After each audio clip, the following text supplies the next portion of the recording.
From the very beginning, there have been black-winged and white-winged beasts in the Manhwa world. They fought for 1,000 days and nights, so the world plunged into endless chaos. However, quite suddenly, a divine being appeared in female form, who with her power united the two animals, building the kingdom of Logos. After this, the goddess began to rule over people, and the animals around her helped her with the prosperity of the kingdom. And soon these two animals magically turned into people. The two men became the first nobles to be called guardians of the Logos.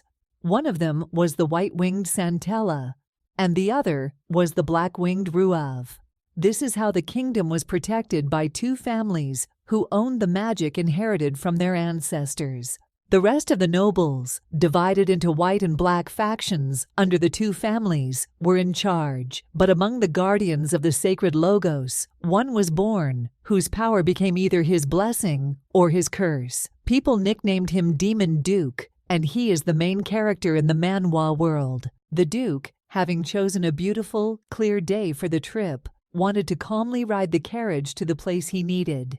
But the coachman had to stop because a fair-haired girl rushed under the carriage, who incessantly called the Duke of Ruava and asked him to come to her just for a second. While the coachman outside displeasedly told the girl that she was crazy to throw herself under the moving carriage, the lady continued to beg the Duke to come out to her just once. The Duke of Ruav and his subordinate sat silently in the carriage, who wondered what he had done with the crazy lady. Suddenly, Duke Ruav, shaking his head a little, replied that he had already been silent for a long time, so in his opinion, it was better for him to meet with her and get it over with as quickly as possible. Looking at the subordinate with his red eyes, the aristocrat asked him to stop the carriage. The Duke has the name Kahel, and he is the current Duke of the Ruav family and the head of the Black faction. The subordinate immediately began to carry out the order, while at this time, the Duke of Kahel looked with contempt at the fair-haired girl who was still able to achieve her goal.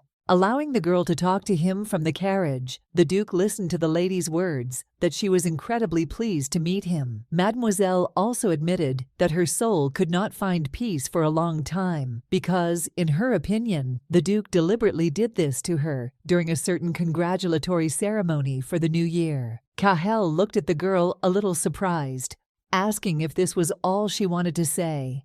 However, the lover continued to say that this is love and it cannot be otherwise. Maddened by her feelings and piercing the Duke with her gaze, the girl admitted that she loved Kahel and loved him so much that she could not describe it in words. But Kahel reacted calmly to this, answering that he would ignore her words and advise her to go to the temple and buy herself a purification potion. These words did not stop the girl in love. She shocked Duke Ruavu and threatened that in this case she would commit suicide, and she had absolutely no time for jokes now. The girl told Kahel to come to the temple of Urn tonight, where they, like a real couple in love, would immediately swear eternal love in front of the statue of the goddess. Having said this, and grabbing the white and gold dagger in her hands, the girl angrily told the Duke that if he was not there, tomorrow morning her corpse would be found in the same temple. However, even to such words, Duke Kahel reacted calmly,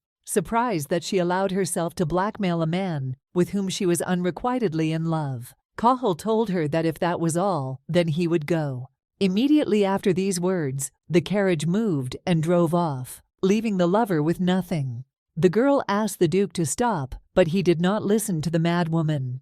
While the fair-haired lady looked at the leaving carriage, the subordinate, who was sitting next to the Duke and heard everything, asked Kahel if he was okay. Kahel replied that it could not be otherwise, because this was not the first time this had happened. While in the carriage, Duke Kahel began to remember his difficult childhood. He remembers how everyone tried to get his attention by falling in love with him and pawing his body. The boy didn't like it and didn't know what to do with such magic that he couldn't control. People in love with him continued to ask the Duke to look at them, hug them, or just touch them. But the main character did not even think about doing all this. He was overly frightened by this behavior of others, even when he grew up a lot. When the Duke of Ruav became old enough and a certain magic pendant appeared on his neck, All the people who climbed to him before called him a real demon who seduces the whole people with his magic. Remembering all this, the tired Duke bowed his head down and sighed wearily, realizing that from the very beginning, a simple life was not prepared for him. Replaying bad memories in his head, Duke Cahal thought that all those who succumbed to his magic were not different at all, and for him, it was fortunate that for today, it was over. But the aristocrat understands that he is completely tired of all this, and he even thinks that it would be nice if he at least had some new business. After an unusual carriage ride, the Duke arrived at his domain, busy signing various papers. Even while immersing himself in work, he could not stop thinking that all his days were going by like a carbon copy. At this moment, his white-haired subject appeared in front of the aristocrat with papers, and the Duke of Ruav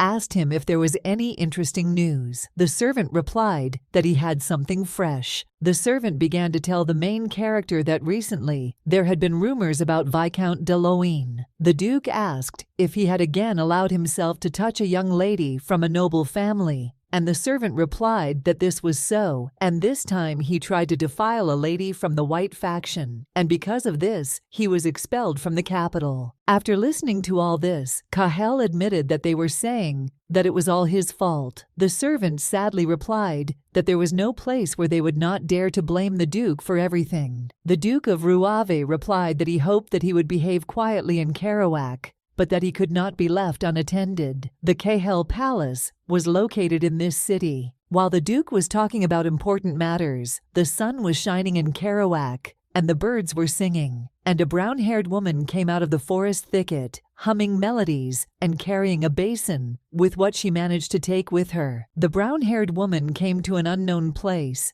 where another ordinary villager was sitting on the hay. Approaching him, the brown-haired girl greeted him politely, which suggests that they are not brother and sister to each other. Hiding something behind her back, the brown-haired woman with a smile asked her brother Sid to guess what she had brought with her. This joyful girl's name is Raina, and she is a resident of Kerouac and, at the same time, a maid of the Fidelia family. The girl showed her stepbrother a red beautiful apple, to which brother Sid asked where she got the apple from. Raina replied that one noble gentleman from the capital spent quite a lot of money at the market, so this uncle from the fruit shop was in a good mood and gave her the rest. While Sid heard his half-sister and ate an apple, Raina also said that thanks to him, she was able to sell all the herbs she had. The brown-haired girl admitted with a smile that she really wants all days to be as good as this one, and for this, she is ready to listen to swearing from young Mrs. Elliot all day long. Brother Sid only looked with sadness at the joyful Raina, silently understanding that even in the worst life, her sister was trying to be happy and smiling. Deciding to support the girl and not create an awkward moment with his silence, Sid patted his sister on the head, telling her thanks for the fact that thanks to her, he was able to taste a delicious apple. Raina just laughed and smiled at this. Biting an apple, Sid asked his sister why a noble gentleman from the capital would come to such a backwater like their Kerouac and spend money. Raina replied that she did not know the answer to this question, suggesting that the gentleman had simply come to take a break from the city routine. Also munching on a red apple, Raina wanted to continue talking to her stepsister, but at this moment, someone suddenly called her, causing her to turn around. Realizing that they were diligently searching for her, Raina became confused, telling Sid that it seemed like she was lost and would definitely return to her later. At this time, an unknown voice continued to call Raina, asking her where she had gone. Finally, the girl went to the main hall to appear before the aristocrats, not yet understanding why they needed her right now at such a late time. Raina opened the door to the room, about to enter. Opening the door of the hall, Raina asked the owner if he had called her recently. The man replied that it was so and asked her to enter his luxurious apartment. Raina immediately noticed next to the owner his fair-haired daughter, who, holding a fan in her hands, looked at the simple maid with a grin. She clearly has some kind of plan in her head. And next to Mrs. Elliot on the sofa sat her father, a noble gentleman. Raina is only interested in one thing. What is the reason that she was called here, to all the aristocrats? Ms. Elliot's mother was also in the audience. She looked at Raina with dissatisfaction, starting to talk about the fact that she was already 18 years old. Raina still doesn't understand anything the aristocrats want to tell her. To this, Raina replied that this was true, and she was very grateful to them for the mercy they showed her throughout her life. Hearing the pleasant words, the lady waved her blue fan, smilingly asking if she had heard some rumors. Raina honestly answered that she did not know any rumors. To this, the lady said that she was talking about rumors about a young master who had arrived in their province, and it didn't matter that she knew nothing about him, because she would soon become close to him. The brown-haired girl once again asked the aristocrat about the last words, to which the lady replied that this gentleman would soon get married, and she would be his bride. Hearing this, Raina felt goosebumps run through her body, and she asked the mistress about such a shocking decision. Defenseless Raina was already trembling with fear, while the young daughter of the lady asked her mother whether it was too kind to give such mercy to a commoner on their part, to which the aristocrat replied that the nobility had always helped ordinary people, and that means they would help this time. Raina whispered in shock that she was just a servant, and she shouldn't marry such a noble man. Hearing the servant's words, the blonde young aristocrat laughed and rejoiced, saying that Raina knew her place after all. The young girl with a red fan in her hands replied that she should not worry, because they would accept her into their family. She can consider it an honor because Raina is an illegitimate child who was accepted into a real family. The gentleman of the family decided to intervene in the conversation, hesitantly telling his wife that the Viscount wanted to marry the daughter of Baron Fidelia's family, and what they should do if they were discovered. The gentleman admitted that he was not sure that she could be his child. However, the lady struck the chair menacingly, screaming that everyone would definitely believe it. Because of such a character, the gentleman fell silent in an instant, not daring to say a word. At that moment, the evil lady remembered a simpleton who died years ago. She had blonde, long hair and a sweet face, along with a pleasant character. The aristocrat said that it was after the death of that servant that this girl, that is, Raina, was brought to their house. Raina still doesn't understand her mistress's words. The noble woman continued to say that it was good for them that the dead girl was a foreigner, and they would have problems if she turned out to be from the province. According to the lady, this would be a stigma for the whole family. The gentleman remained silent, listening carefully to his wife. At this point, the Baron raised his hand, fearfully exclaiming that he did not think the Viscount would carefully study their family tree, so they would do as they had said earlier. The lady of the family, who was sitting nearby, replied that this was the right decision. The evil aristocrat declared that in this case, their contract with Viscount de Loan was concluded. And when Raina was stunned by what was happening, the lady said that with the help of this union, their family would take a stable place in the capital's nobility. These words made Raina even more surprised, realizing that she had fallen into the trap of forced marriage. She could only accept it because she cannot criticize the actions and decisions of real aristocrats. After this, the aristocrats told the girl that she could go. As Raina sadly left the hall, behind her stood the embittered Mrs. Elliot, who followed the maid with her gaze, expressing her contempt for her. Waving her red fan, the girl admitted that she was glad that she had Raina, because how dare such an old man propose marriage to her when he was already over 50. In addition, the aristocrat Elliot admitted that she had heard that he could not have children. The girl jumped into the arms of her mother, saying that she could not even imagine that she would have to share a bed with such a pervert as Viscount de Loan.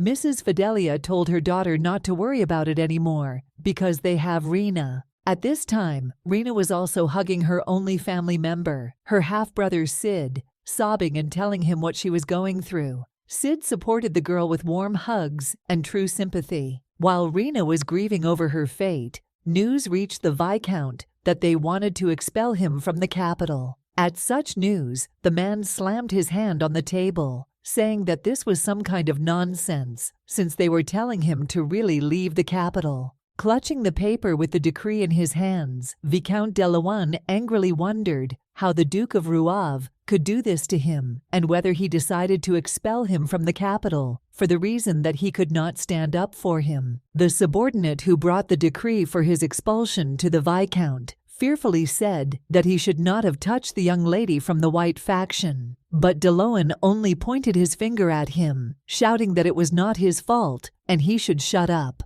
The Viscount, imagining the Duke's seducer in his mind, wondered how some shaman, who befuddled women and men with his magic, could humiliate him like that. Trembling with incredible anger, Viscount de Leon said that there was simply no limit to the impudence of the demon of the Rouave family. The old man is seriously angry with the Duke and is planning to do something about it. The evil Viscount stood up, saying to himself that nothing could be done, and since this happened, he would wait for another chance. He also said that now it is possible to prepare the plan that a certain Viscount Horace spoke about. The Viscount was upset, saying that he would have to stay here in the village, and it would be more difficult to meet girls here. The aristocrat decided to ask the servant who owns these lands. The subordinate obediently said that these lands belonged to Baron Fidelia, and he had a daughter. Hearing this, de Leon licked his lips, realizing that they had a young daughter who was still to his liking. De Leon admitted that his stay in these lands, it turns out, will not be as boring as he thought. While de Leon was already planning something in the luxurious palace, the Duke of Rouave was already talking with his subordinate that the Viscount was acting as they expected. The main character of the Manhwa said that de Leon decided not to lie low, but decided to become related to the Fidelia family. Cahel admitted that he was ashamed that such a person belonged to the Black faction. After this, Duke Cahel asked his subordinate if there was any news from Ruahala. The servant, who is Count Gerard Ranthiel, an aristocrat of the Black faction, said that there was no such news, but he could tell something. Count Gerard asked the Duke if he had not met the Marquis of Rouhavala at a recent reception, and if it was not too early for him to send word after that. But Cahel remained silent, grinning to the side. Realizing what the Duke wanted to hide from him, Count Gerard asked the aristocrat in shock if he really wanted to release his demonic power outward. But Duke Cahel did not answer anything, even despite his interlocutor. He looked away, folding his hands in front of him. Having decided to ease the awkward moment, the cunning Duke Cahel, raising his hand out of embarrassment, admitted that he only wanted to release his magical power a little. While Count Gerard told His Majesty in amazement that this was not a magical power, but a curse that he had wanted to get rid of for a long time, Cahel was reading the documents on his desk with a smile, humming his melody. Finally, Gerard asked why he wanted to use it. But the Duke did not answer his servant's question, asking him again if he also considered him a shaman. Confused, Gerard wanted to answer, but he was not very good at it due to awkwardness. The calm Duke replied that because of his curse, he was forced to live in fear, so why shouldn't he now use his power when he needs it so much? Convincing his servant Gerard, the smiling Cahel handed him the letter, which he had examined earlier with the same smile on his face. Looking at the surprised Count of the Dark faction, the Duke decided to completely embarrass him with one short question. Curious, Cahel asked if Gerard was afraid that he would seduce him too. Gerard wanted to say something, but at exactly that moment, Cahel interrupted him again, telling him to calm down, because he himself did not want to see him exhausted, intoxicated by the smell. And opening the drawer of his desk, the Duke said that everything would be fine until he put the potassium away in front of him. Duke Cahel took a potion from his desk drawer that glowed with a bright green light. The Duke said that he would carry a purification potion with him just in case.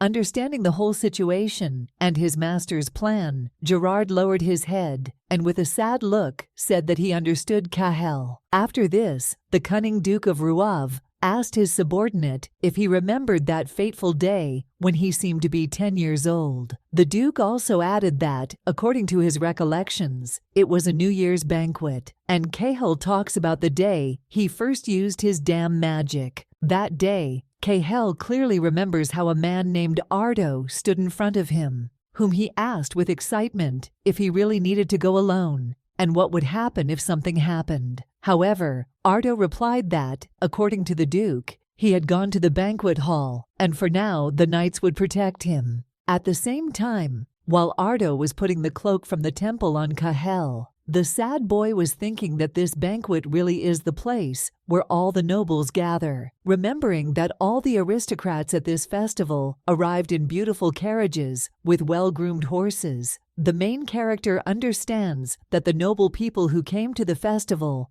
are the pillars of the noble logos. Kahel understands that these are not easy to know, but loyal people who are ready to protect their queen, so they will not easily succumb to his enchanting magic. With such thoughts, the little boy, straightening his dark cape, decided to go to the people, planning to use his dark power, while there were many aristocrats around him, not paying attention to him. Walking closer to the people, little Kahel decided to take off his hood, silently hoping that nothing bad would happen because of him.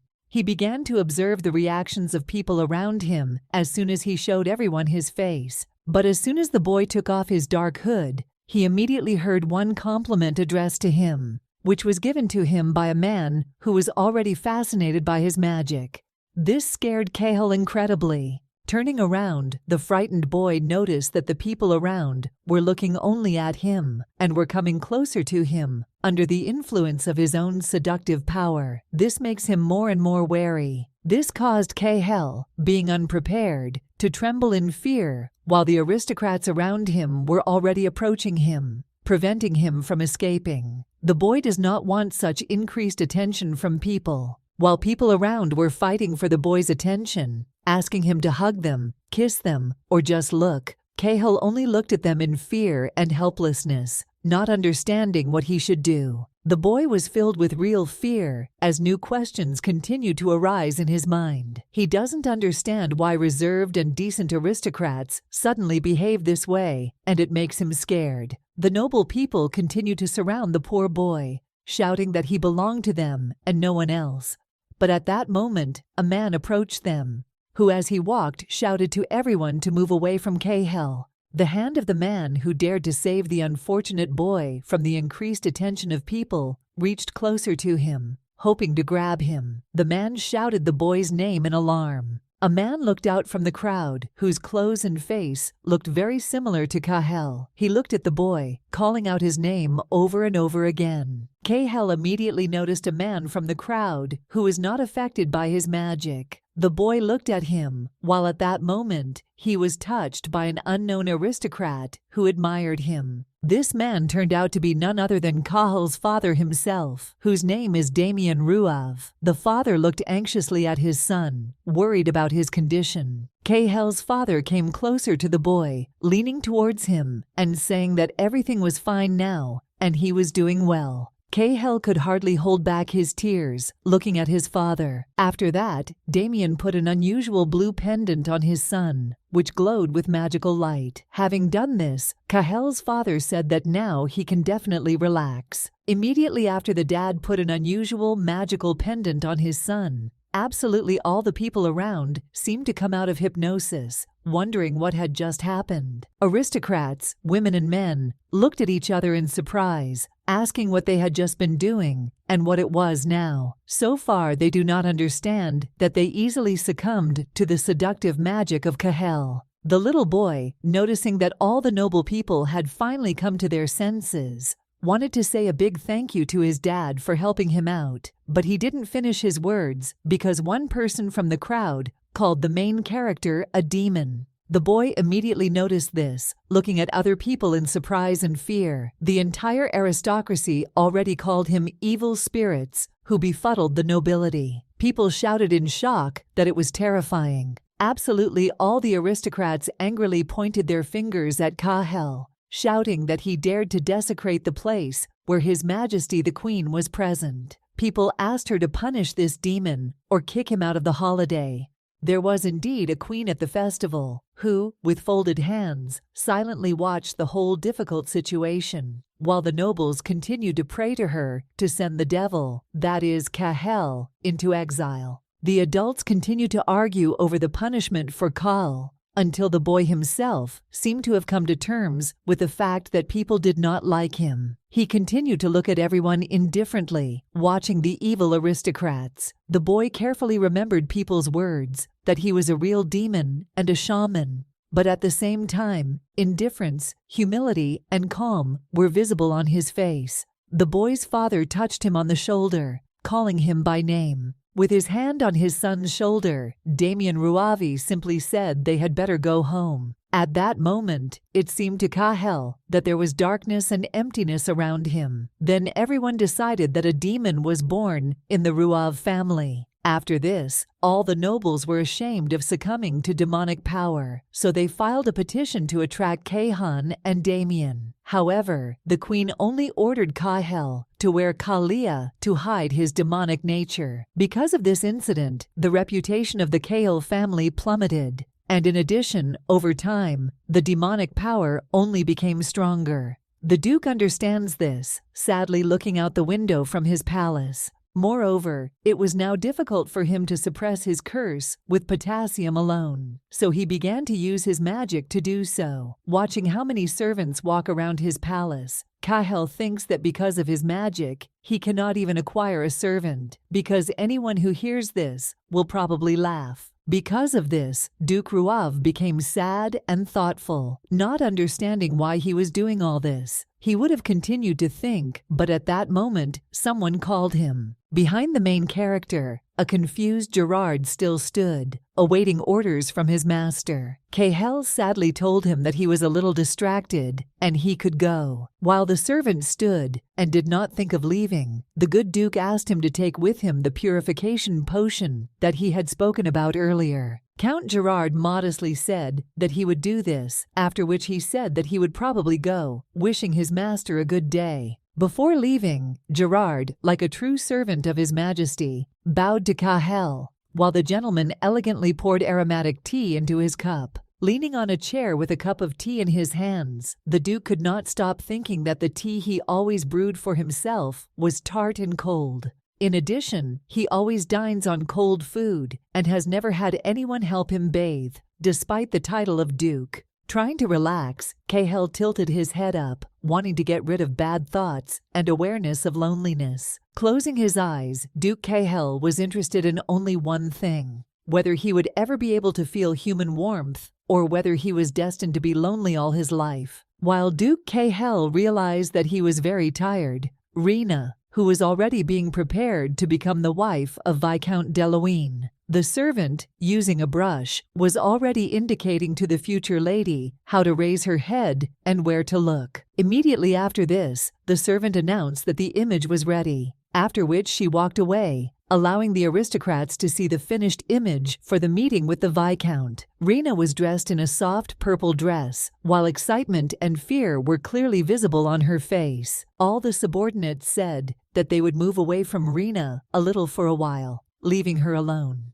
Raina silently sat down on a chair, realizing that she was incredibly scared for herself. The girl in a chic dress recalled the words of her stepsister named Sid, who told her some time ago that the aristocrats were definitely up to something, because it was complete nonsense to betray a commoner to a viscount. Hugging, most likely, for the last time, Sid told Renee that if she suddenly felt danger, she needed to immediately run, and he would definitely help her get to the outskirts of Kerouac, because if she gets there, even Baron Fidelia won't dare find her. Remembering this, the dressed-up girl sighed sadly and realized that all this was too serious. The girl understands that the Baron was offered such good conditions, and instead of the young Mrs. Elliot, he marries her. Her so-called husband didn't even show up for almost 3 months, and she didn't even see him. Raina realizes that they are all clearly up to something. But at that moment, Mrs. Elliot approached the excited Renee, who was surprised by the lady's excitement, asking that she must be glad to meet her future husband. Raina nervously replied that this was not so. In addition to all that has been said, Elio added that she has been studying etiquette for several weeks, so she should be able to handle it. But, according to the lady, the Viscount is quite lenient, so he will forgive her for her ignorance. Raina didn't answer Elliot, but there was no need for that. The lady turned back, telling the frightened girl that the Viscount had arrived. Not far from her, the girl noticed an elderly man and a lady. She greeted Viscount de Luynes, after which she said that most likely this castle would seem dilapidated to him. But the old man replied that there was nothing wrong with that, and he stopped expecting anything. Next to them stood an alarmed Raina, who didn't even understand where to go and what to do. She only looked at how real aristocrats communicate. Mrs. Fidelia jokingly said that their daughter was still young, so she asked de Luynes not to be strict with her. And the Viscount said with a smile that in that case, he would teach her everything she needed. Raising his head, Viscount de Luynes unexpectedly saw Raina, who was dressed in a beautiful dress. From such beauty, the old man's jaw dropped and saliva flowed from his lips when he saw the young girl, while the Viscount, maddened by the beauty of the girl, ran to her with the words that she would become his wife. Raina was frightened, trying to step back and not understanding why such a person as de Luynes should be her husband. But the girl's fear did not stop the old annoying man. He ran towards her, shouting words that she was incredibly beautiful, and the like. Raina didn't even have time to understand anything. She was clearly uncomfortable with such attention, and because of this, she wanted to leave as quickly as possible. But it was too late to run. She felt her hand being grabbed tightly. Viscount de Luynes forcefully pulled his future wife towards him, unethically holding her hand as tightly as he could. This old man's behavior frightens the girl very much. She doesn't know where to go. It turns out that the Viscount rudely took the girl's hand in order to then kiss her politely and affectionately, saying before that he hoped that they could get along together. Raina's face showed horror and fear that she had never experienced in her life. She understands that she will have to live with this nasty man all her life, and this scares her. At that moment, Baron Fidelia said that he and the Viscount needed to discuss one matter that they had talked about earlier. Viscount de Luynes happily said that he would never leave his future father-in-law aside, and was ready to talk about it right now. But when the old man left Raina, it didn't make her any easier. She realized that she was not just in trouble, but in some kind of hell. At the same time, while Raina could not get over the shock and the realization that she was trapped, a woman's hand grabbed her forearm and pulled the unfortunate girl towards her. A shocked Renee was approached by Mrs. Elliot, who with an evil smile asked her how she felt after meeting that man. Out of fear, Raina didn't even know what to answer. She didn't even see anything around, completely immersed in her experiences and fears. She doesn't believe that this is all real, so she wants to think that this is not true and a simple performance. Her hand shook with fear as she tried to straighten her dress. Raina asked in shock if she would really have to marry such a man, to which Elliot replied that it was what she was talking about if she had gone that far. Additionally, Elliot said that if she wants to be a good wife, she has a lot to learn. With these words, the lady asked Mrs. Marvin, the maid, to teach Raina how to behave in bed. The two girls, the maid and Elliot, sat the devastated Raina at a table with a book on it. Mrs. Elliot said with a smile that she needed to charm the Viscount, because if she didn't do this, she would have to work in some kind of eatery all her life. Looking at the open book, Raina shyly asked if she needed to know all this. The maid who was nearby said that it was so and ordered her to read certain lines of the book. With her hand on the page of the book, Raina began to read obscene things about how she should behave in bed in order to please a man. Her fear only gets stronger. She was shocked by what she read. Raina covered her mouth with her hands, realizing that this was simply shocking. The maid and Elliot managed to make Raina even more anxious, but this was not enough for Mrs. Marvin. She looked at Ryoga with a smile and told her to remember it all, reminding her that Miss Elliot had already given her advice on this matter before. Allowing herself to touch the confused Renee and raise her face to hers, the maid angrily said that she must try hard to live happily. In addition, Mrs. Marvin said that she had to work tirelessly to earn the attention of the Viscount, after which she asked if this was not so. Raina was already ready to cry from the hopelessness of the situation. Not intending to answer anything, the girl sharply turned her head towards the exit, realizing that she urgently needed to escape. But this should have been done long before all the events, because now it is useless. A drop of tears fell onto the palm of the confused Raina. She understands that right now she needs to run away from here, to try to get away from what awaits her with Viscount de Loan.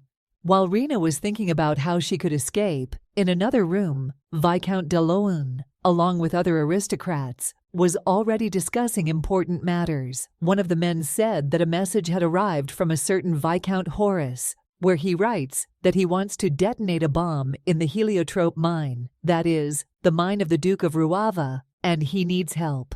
And heliotrope is a gemstone in the world of Manhwa that is dark green in color with red flecks. One gray-haired aristocrat said that most likely Viscount Horace began to carry out his planned plan, but he was not sure that everything would go smoothly. In addition, the man said that the heliotrope mine is not the only source of income for K-Hell, and he does not know whether they will be able to damage his reputation with this. In response to this, Viscount de Loan replied that this red-eyed boy was too arrogant because he was only 23 and, in de Loan's opinion, he was a useless duke. Among other things, Viscount de Loan said that the problem also lies in the father of the protagonist, who years ago decided to transfer the title of duke to his son when his wife was very ill. Baron Fidelia said that the Viscount was right, and it's even scary to imagine how outraged Viscount Horace was, considering what Cahill did to his beautiful daughter. De Loan replied that this is what he is talking about. Having decided to remind everyone of what had happened, the Baron said that the daughter whom the Viscount cherished so much had committed suicide due to the possession of this damned demon. Remembering the face of his deceased daughter, Baron Fidelia said, "Is there a parent who can let someone get away with something like this?" The aristocrats don't even think about Duke Cahill's feelings. They are ready to destroy him and punish him for all the bad things he did for them. Raising his hand gracefully, Baron Fidelia said that the Duke of Ruave definitely deserved to be punished. In addition, the gentleman supplemented his words by saying that it was difficult for him to imagine what it would be like to lose his daughter. Another aristocrat also said that Cahill very cruelly rejected the poor woman who was ready to give her life for him.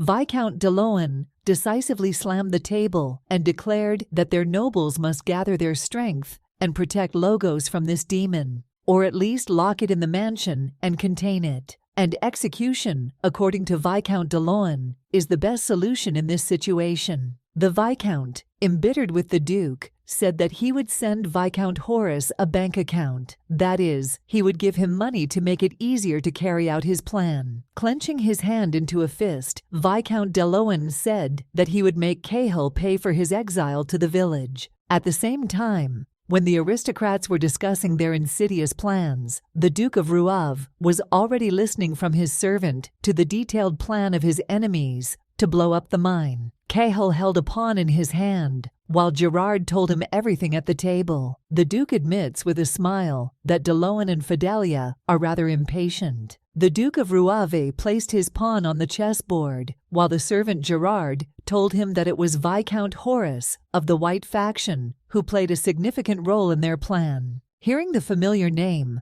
Cahill raised his head and looked at Gerard in surprise, asking him about Viscount Horace. Gerard replied that what he said was true, and in his opinion, it was all because of what happened between him and his daughter, who had previously committed suicide. The curious Duke, not understanding anything, asked his servant what he was talking about and what girl he was talking about now, to which Gerard asked Cahill if he remembered her at all. The Duke once again asked Count Gerard who she was, which made the servant quickly become confused, not knowing where to start. Gerard politely asked His Majesty if he remembered the girl who jumped under the carriage and who asked him to come to the temple. The Duke said that he understood that he was talking about the drugged one. The Count continued to tell Cahel that she was the one who was found dead in the temple, and it seems that because of this, Viscount Horace was obsessed with taking revenge on him. Duke Cahel said that they are truly fools if they want to oppose the Ruav family. After this, Gerard decided to tell his master that the bombs installed in the mine were safely neutralized. However, according to the Count, one problem arose. The Duke became more serious and asked which one it was. Gerard admitted that the explosives were installed not only in the mine, but also under the Duke's carriage. From such information, Duke Ruava angrily clenched his palm, realizing that Horatius wanted to kill him. Coming closer to Gerard, the protagonist said that he did not want to delay too much, so he immediately ordered him to prepare everything and capture them so that Viscount Horace and Viscount de Loan would immediately appear in court. Looking at Gerard with his red eyes, Cahel asked if he could entrust all this to him and if he could cope with such a task. In response to this, Gerard said with a smile that all this was within his power and he could rely on him. After this, the Duke's faithful servant went to carry out all the instructions that Cahel gave him. Duke Ruav had already given his permission to capture the intruders, and after a short amount of time, everything was calm in the palace of Baron Fidelia. The wind was blowing outside, causing the cast to fly past the beautiful palace of the Fidelia family. In one of the old rooms, where the walls were already crumbling, and there was an old bed, there was Raina, who sadly looked out the window and was silent, awaiting her fate.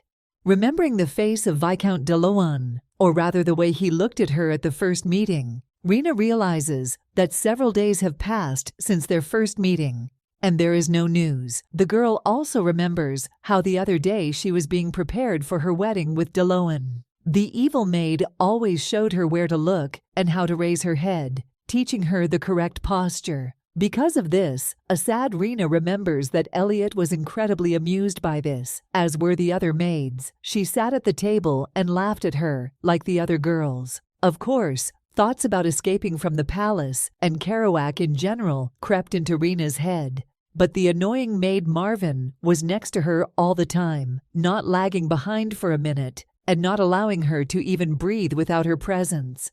The girl grabbed her head, remembering that the soldiers at home were also carefully watching her. Saddened, Raina does not know what to do, so she is still sitting in this room. Memories of how the nasty Viscount de Loan kissed her palm before grabbing her hand ran through her head. She can't even believe that she is now doomed to live with him for the rest of her days. However, suddenly the sad lady heard strange noises on the street. It seemed that men were screaming on the street for an unknown reason. This instantly caught Raina's attention, and she got out of bed to look out the window. The girl carefully peered at the view from the window, trying to understand at least something. She is very interested in why the street suddenly became so noisy and what exactly happened there. To Raina's surprise, she saw a large number of soldiers near the palace, who seemed to be running into the house itself. Odin ordered everyone to immediately search everything and not miss them, but Raina still didn't understand who he meant.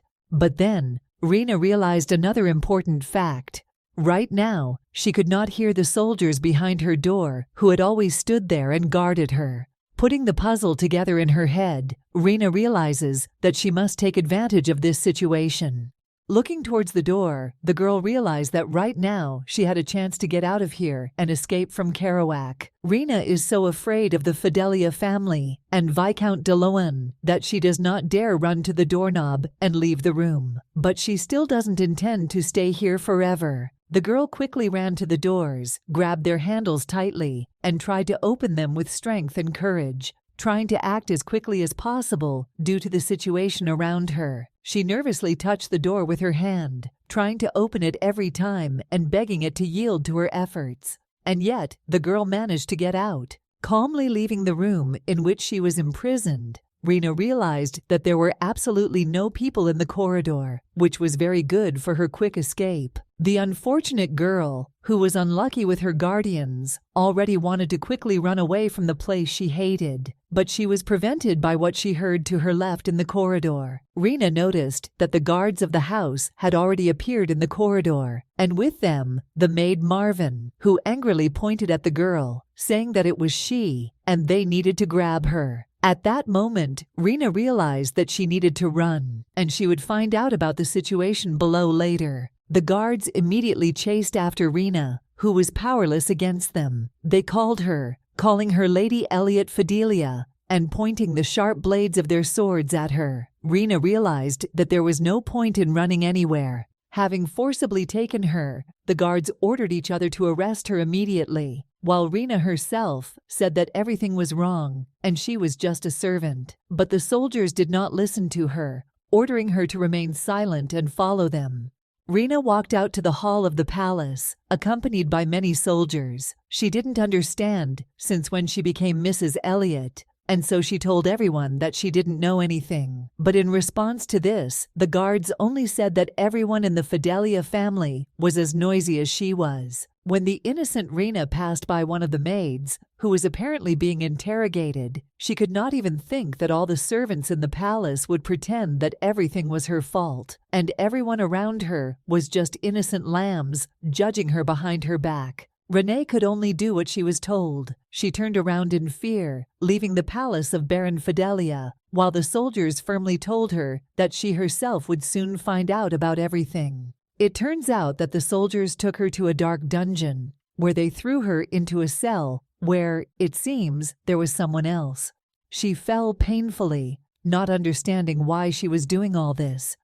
The soldiers simply ordered her to sit quietly, but Raina immediately stood up and begged them one last time not to leave before they abandoned her and left her behind bars. To defend her honor and truth, Raina grabbed the bars, screaming at everyone to let her out because she really wasn't young Mistress Elliot, but no one was even going to listen to her. The girl wanted to shout to someone to be released from prison, but at that moment, her hand was grabbed by the one who was in the same cell with her. A woman's voice immediately ordered Renee to shut up. As it turned out, not only Raina, but also Mrs. Fidelia were imprisoned in the same dungeon. She held the lady's wrist angrily, telling her to shut up now, which the girl did out of fear. In addition to the madam, who was embittered by everything, Raina noticed that Baron Fidelia was sitting in the cell, in the very corner, from whose face you couldn't tell that he was happy about what was happening. While the girl looked at the Baron, the lady said to listen to her carefully, because now she is Elliot Fidelia. Shocked, Raina asked why she suddenly became one, but the mistress only angrily replied that she had no time to explain and should not behave rashly. She also said that even though everything happened suddenly, they should be released soon. Wanting to threaten, the lady pointed her finger at Raina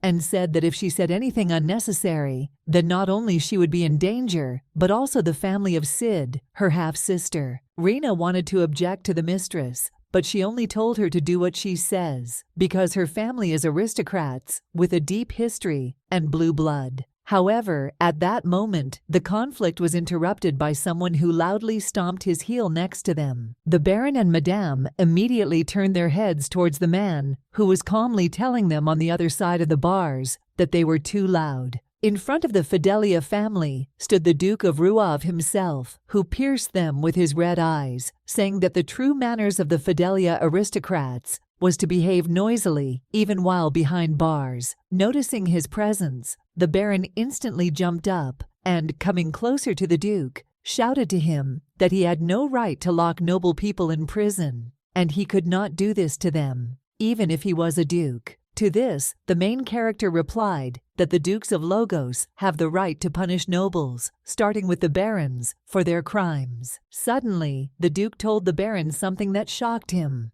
Cahel informed everyone that they no longer had any titles, which had just been decided at the trial. There was a real stunned look on the former Baron's face, because he had lost everything that was dear to him in just one moment. The former Baron immediately knelt down, shouting that this was some kind of misunderstanding, and that Viscount de Loan had set them all up, so they all needed to be pardoned.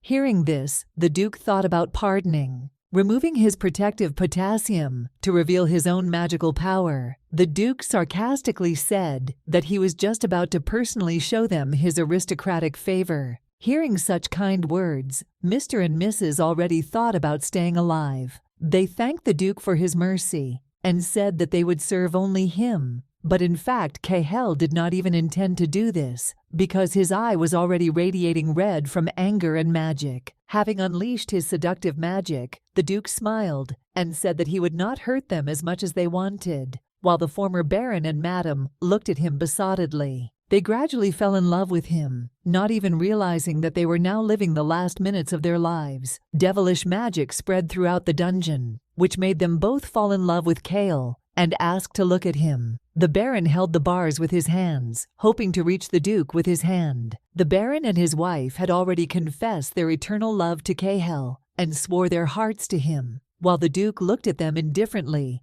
and waited for the right moment. Finally, Cahill said that he was very glad of this, preparing to draw the long blade of his sharp and beautiful sword. Before delivering one precise and strong blow, Cahill, looking at the couple with an evil smile and joyful eyes, admitted that he was glad that they were so happy. In an instant, the Duke's sword was able to easily break the bars, to cut the Baron and lady's head from their bodies in one swing. After the precise execution and the perfect swing of the sword, the Duke could only stand and look at their bodies, admitting that they were just pathetic people who could not stand in his way and defeat him. But the Duke's thoughts were interrupted by crying that came from another corner of the cell. He instantly turned his head in this direction, hoping to see something in the darkness. In the corner of the cell, there really was a crying girl, Raina, who covered her face with her hands, begging the Duke not to touch her and to spare her. Cahill realized that there was one more person left for his work. Looking at how the girl was trembling out of fear and begging for mercy, Duke Ruav suddenly noticed that she had not yet succumbed to his seductive magic. Cahill decided to enter the girl's cell to take a closer look at her, at the same time thinking that he did not use his power fully, since he only needed to bewitch the Baron and the lady. But this is still strange. The Duke doesn't like the amount of work, but he still wants to get the job done. So he releases almost all of his seductive magic, smilingly telling the girl to come closer to him and hoping that he can bewitch her. But the girl did not even confess her eternal love to him. She hiccuped in fear, looking at the Duke with tears and continuing to beg him for mercy. Here Duke Ruave thought, because even such a huge amount of seductive magic really doesn't work on her, he stopped in grave confusion. The main character looked at the crying lady with real genuine surprise, realizing that right now she was not succumbing to even his most powerful seduction magic. The Duke understands that the girl is at a fairly close distance from him, but even so she feels literally nothing and continues to remain sane, looking at him. The crying Raina did not take her violet eyes off the Duke until the aristocrat could not understand what was happening to her and to him. In addition to the fact that magic does not affect her, Cahill noticed that the girl very easily begs for mercy, which is in no way typical of a daughter from a noble family. This made him think. Deciding to speak to the mysterious lady first, the Duke ordered her to respond by asking her name. Shy and scared, Raina replied that she was Elliot Fidelia. Approaching her ever closer and stepping over the pool of blood of the Baron and mistress, the Duke asked her if she was really the daughter of the Fidelia family. Bowing her head down and lowering her sad eyes to the floor, Raina admitted that in fact the Baron was her father, and that lady was not her mother. Hearing this, the Duke said that he had not heard that Baron Fidelia had an illegitimate daughter, after which he asked if she had just lied to his face. Shocked, Raina tried to answer that this was not so, but did not have time. Realizing that now was the best time to confess,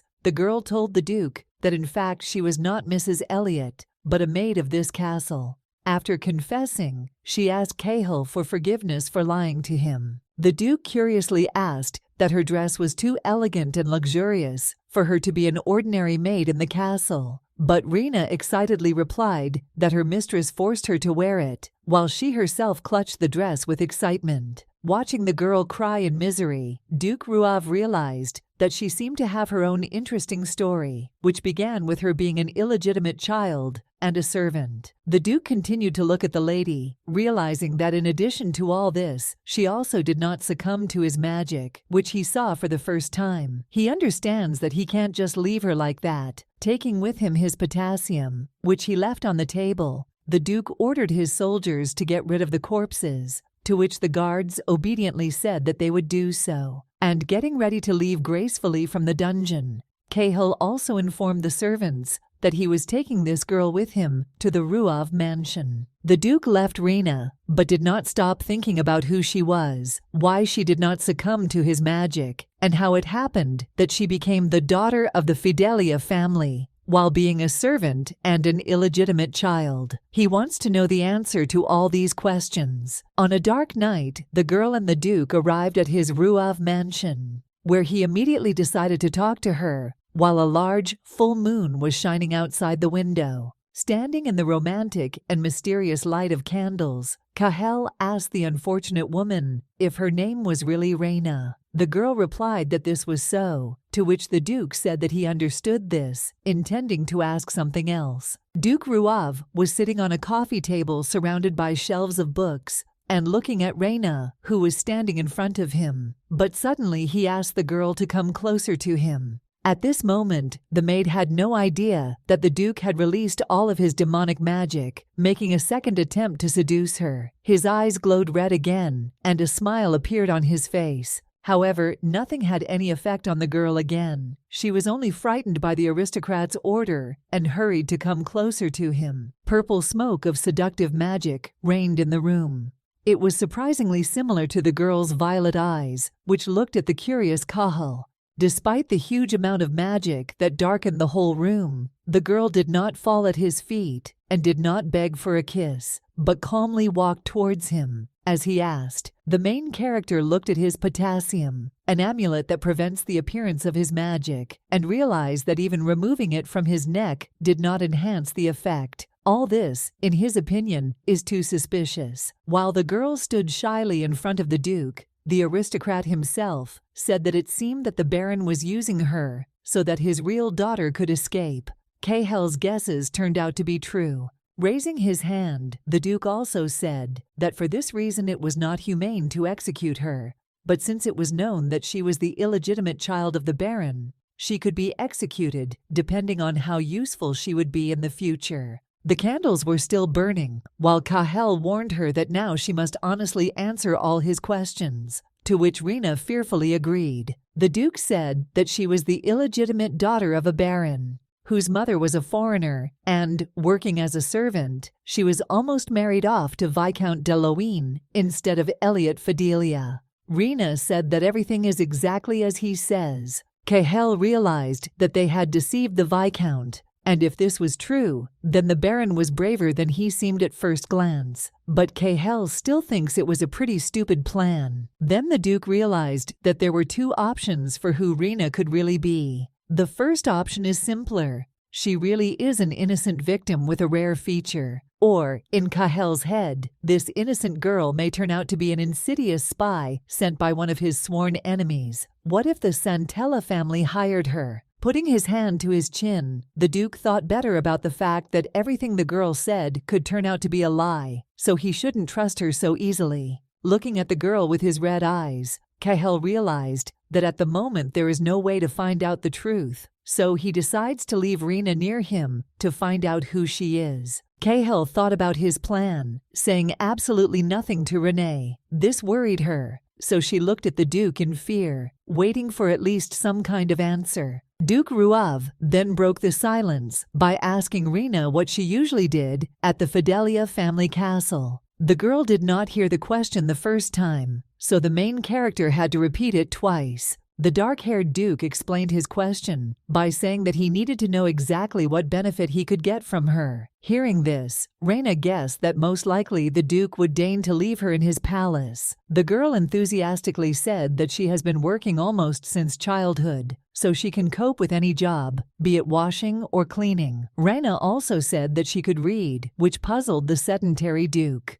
Continuing to listen to how much an ordinary servant of one family could do, the surprised Duke understood that she was in despair and needed someone's help. Interrupting the monologue, Cahill, with a smile, asked the girl if she had ever courted a male owner. Raina replied that if they decided to teach her, she would work hard at it. But then, shyly raising her hands, Raina decided to ask Cahill if she would have to serve not only during the day, but also at night. The curious Duke asked why she was asking this. The girl answered the aristocrat that she had never done this before. The Duke just looked at her, putting together many puzzles in his head. In addition to everything that had been said, Raina, lowering her head and eyes, explained that in her opinion, she was not very successful with her face, because of which she would not be able to make him happy. The Duke looked at the embarrassed lady and was silent, not knowing what to say. At the same time, there was absolutely no emotion on his face, which showed his restraint and aristocratic character.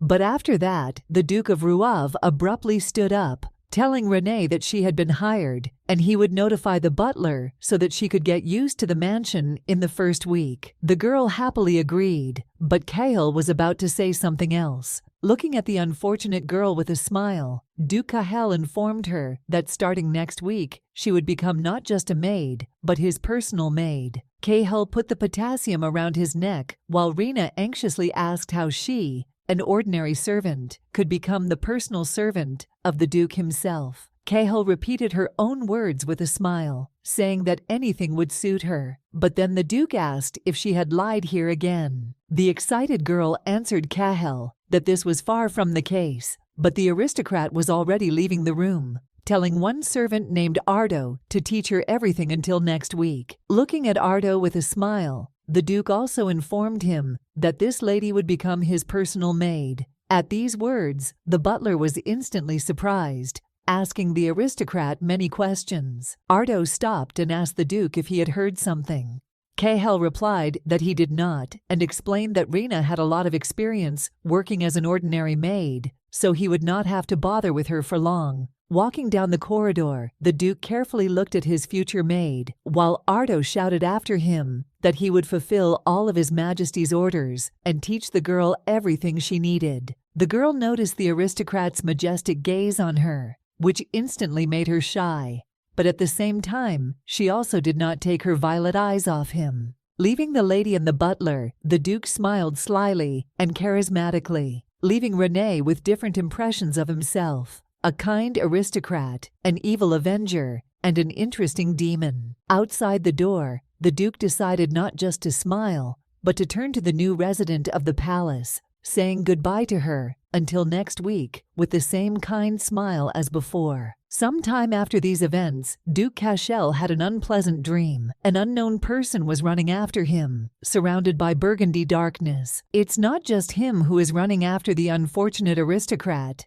but several people at once, men and women, who are intoxicated by his magic and ask him to love them, or they will kill him. But the main character is not going to stop. The besotted people asked Cahill to love them and tried to reach out to him with their hand, while the Duke himself was thinking about when they would stop endlessly pursuing him. At one point, when one of the people asked Cahill why he was trying to run away from them, one drugged man managed to grab him by his trousers, stopping his escape from them. Scared to death, the Duke turned around, looking at the drugged man who was holding his leg. People in love with him continue to tell Cahill that they became like this because of him, and they love him very much, so they ask him not to leave. Trying to catch his breath, Duke Rouave begins to think that maybe this is all real because of him, and if so, he needs to do something to make it all work out. At that moment, the aristocrat saw a red and white light in the middle of the darkness, while he himself was thinking that he needed to die in order to stop torturing people and tormenting himself.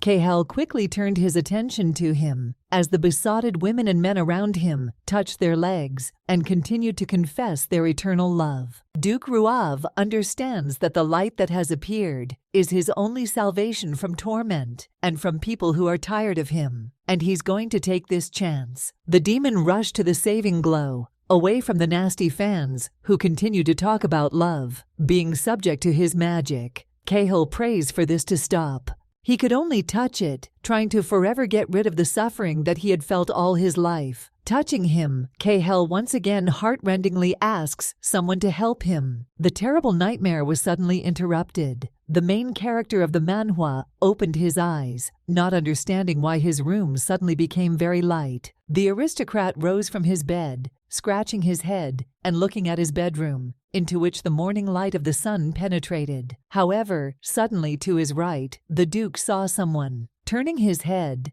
Cahill noticed that it was the maid Raina, who allowed the morning rays to enter the bedroom by opening the curtains, which he was very surprised by. Noticing that the Duke of Ruav had already woken up and stood up, she looked at him with a kind smile and wished him good morning, straightening the thick, beautiful curtains. Some time after the sudden awakening, Duke Cahill drank aromatic tea from a beautiful cup, listening to the words of his employee that Viscount Deloan committed suicide in prison, or rather hanged himself. Based on this, the servant advised Cahill that the verdict and amount of compensation in the ongoing trial would likely be different. But the Duke replied that from the very beginning his goal was not his fortune, so he somehow didn't care. Cahill also said that in any case, the Viscount is still a member of the Black faction, so the servant should find out about his next successor. The servant said that he would definitely do this, but then the Duke of Ruav wanted to tell his subordinate something else important. While drinking tea, Cahill began his monologue with the fact that that girl came to see him this morning.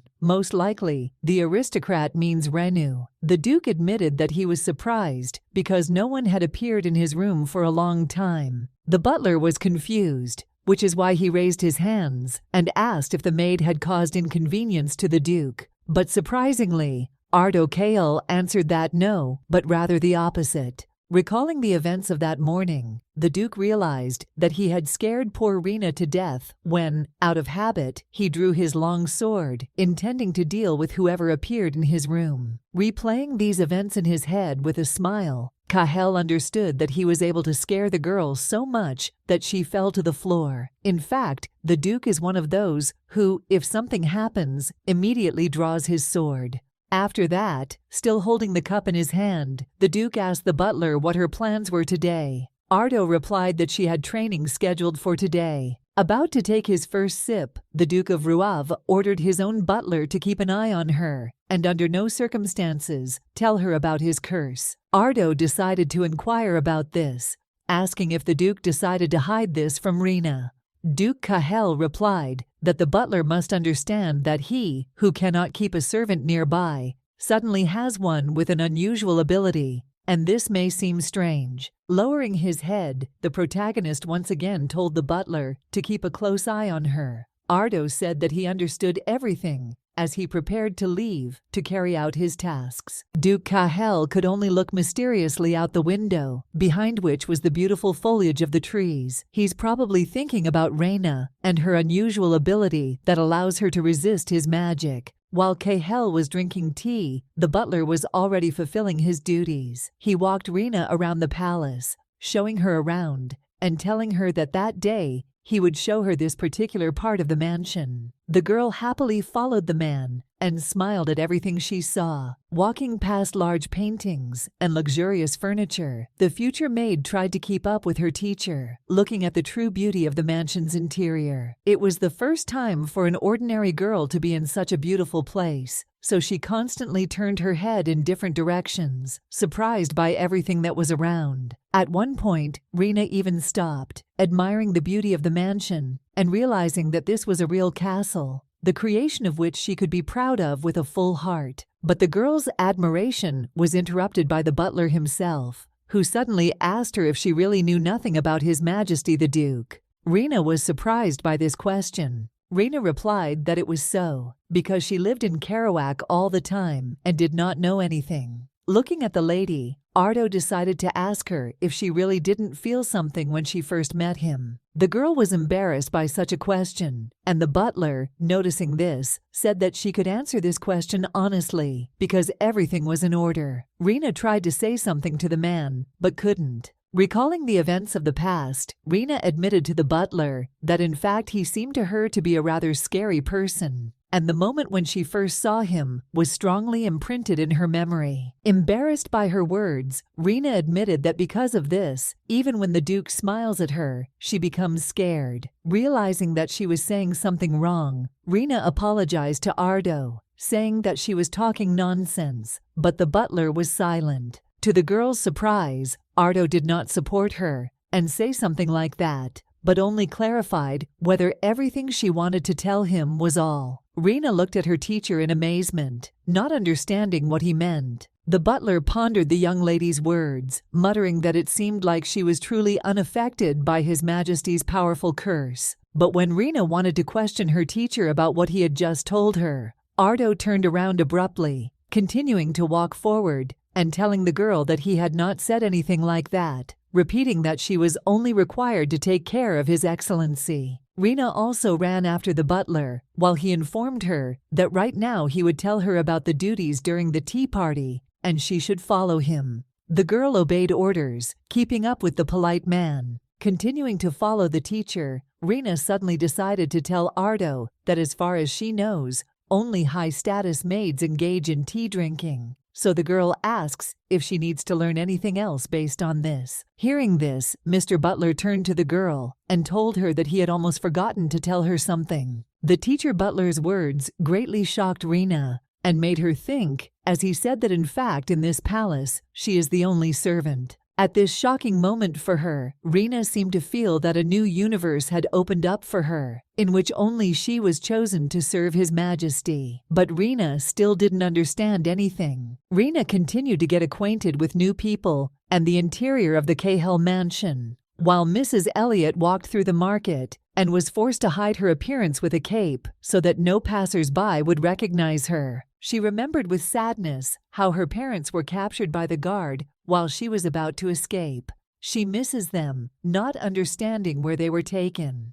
Elliot also realizes that there is still no word from them, which worries her greatly. Suddenly, the saddened Mrs. Elliot raised her head because she managed to come to the notice board, where a new decree had just been posted. She was interested in what might be written there. Unfortunately for Elliot, the decree did not have anything good for her. It announced in bold print that as of today, a certain Baron Sanric Jenkins was appointed feudal lord of the Kerouac province, instead of the Fidelia family, which was stripped of its titles and beheaded. Elliot looked at the decree in horror, while the people around her, who were also reading the decree, shouted that the Fidelia family got what they deserved because they took too much of everything from ordinary people. The lady cannot believe that the death of the entire family occurred only because of several meetings with Viscount de Loan. Elliot believes that they could not go against his authority, so they had to submit. She believes that this is the most ruthless decision towards her family, and Duke Ruav is a real demon. She is overcome by fear, because of which she does not know what to do.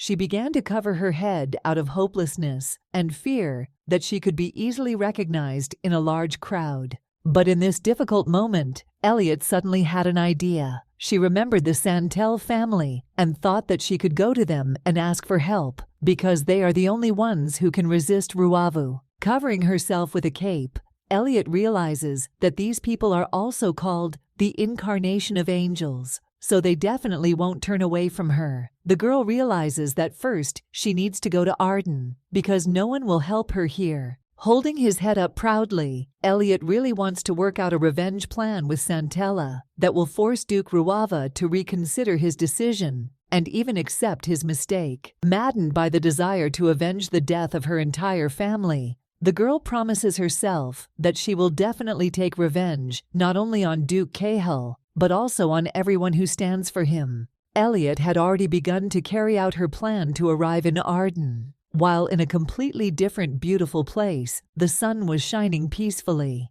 illuminating the green foliage of tall trees. Madame entered the bright apartment, who was also dressed in beautiful, light, and luxurious clothes, thanks to which one can say that she, too, is an aristocrat. The girl appeared in a spacious room, where her father was sitting in an armchair, reading a newspaper over a cup of tea. The blonde girl wished her dad good morning, and the mustachioed old man just looked at her, saying that she had finally come, calling her Riedel. Polite and curious about Dad's condition, the girl decided to ask him if he slept well, showing him her sky-blue eyes and beautiful smile. The girl's name is Riedel. She is a member of the Santella family and a candidate to succeed the Duke of the White faction. But Riedel's father was not going to be as polite as his daughter. He looked at her and briefly told her to quickly sit down at the table. And Riedel, noticing the tea on the table, was surprised, saying that she was seeing this particular variety for the first time. At that moment, another member of the Santella family entered the room. He, closing the door behind him, said that this tea emanates a wonderful aroma and, as he was told, this is a new variety. The guy, step by step, began to come closer to Riedel and his father, asking him if it was necessary for him to wake him up so early when he had just returned home. Riedel was outraged by this behavior of her brother and, calling him Ryan, asked if he could be at least a little more polite, but he only said that he really wanted to sleep.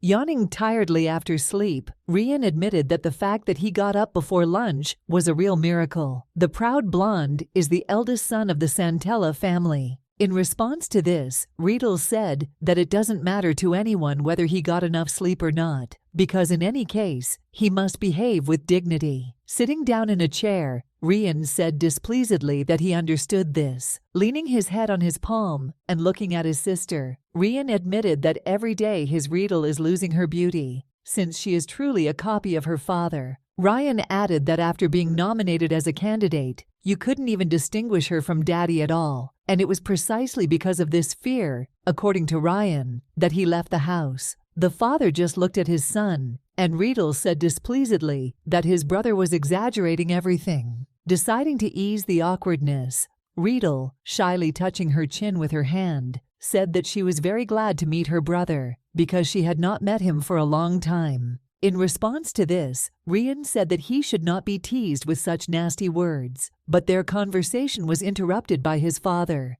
who held a piece of paper in his hands and ordered them to stop fooling around. When everyone fell silent, the father of the family said that Viscount Horace, the aristocrat in the history of the Manhwa, who planned to kill Cahill, eventually went bankrupt. The man also said that his actions were reckless, and he seemed out of his mind to try to take on Viscount de Loan. Ryan admitted that this was quite expected, because going against the Ruav family is too crazy with such pitiful support. But Ryan also thinks that 70 million ruin is too much for him, although Horace had a significant reason to do so. So the blonde admitted that one can only sympathize with him. Riedel decided to intervene in the conversation, saying that she, on the contrary, was worried about Cahill, because all this would cause him more difficulties. Her brother looked into her eyes, puzzled, and said nothing. Hearing this from his sister, Ryan decided to remind her that it seems that she used to feel sorry for Viscount Horace,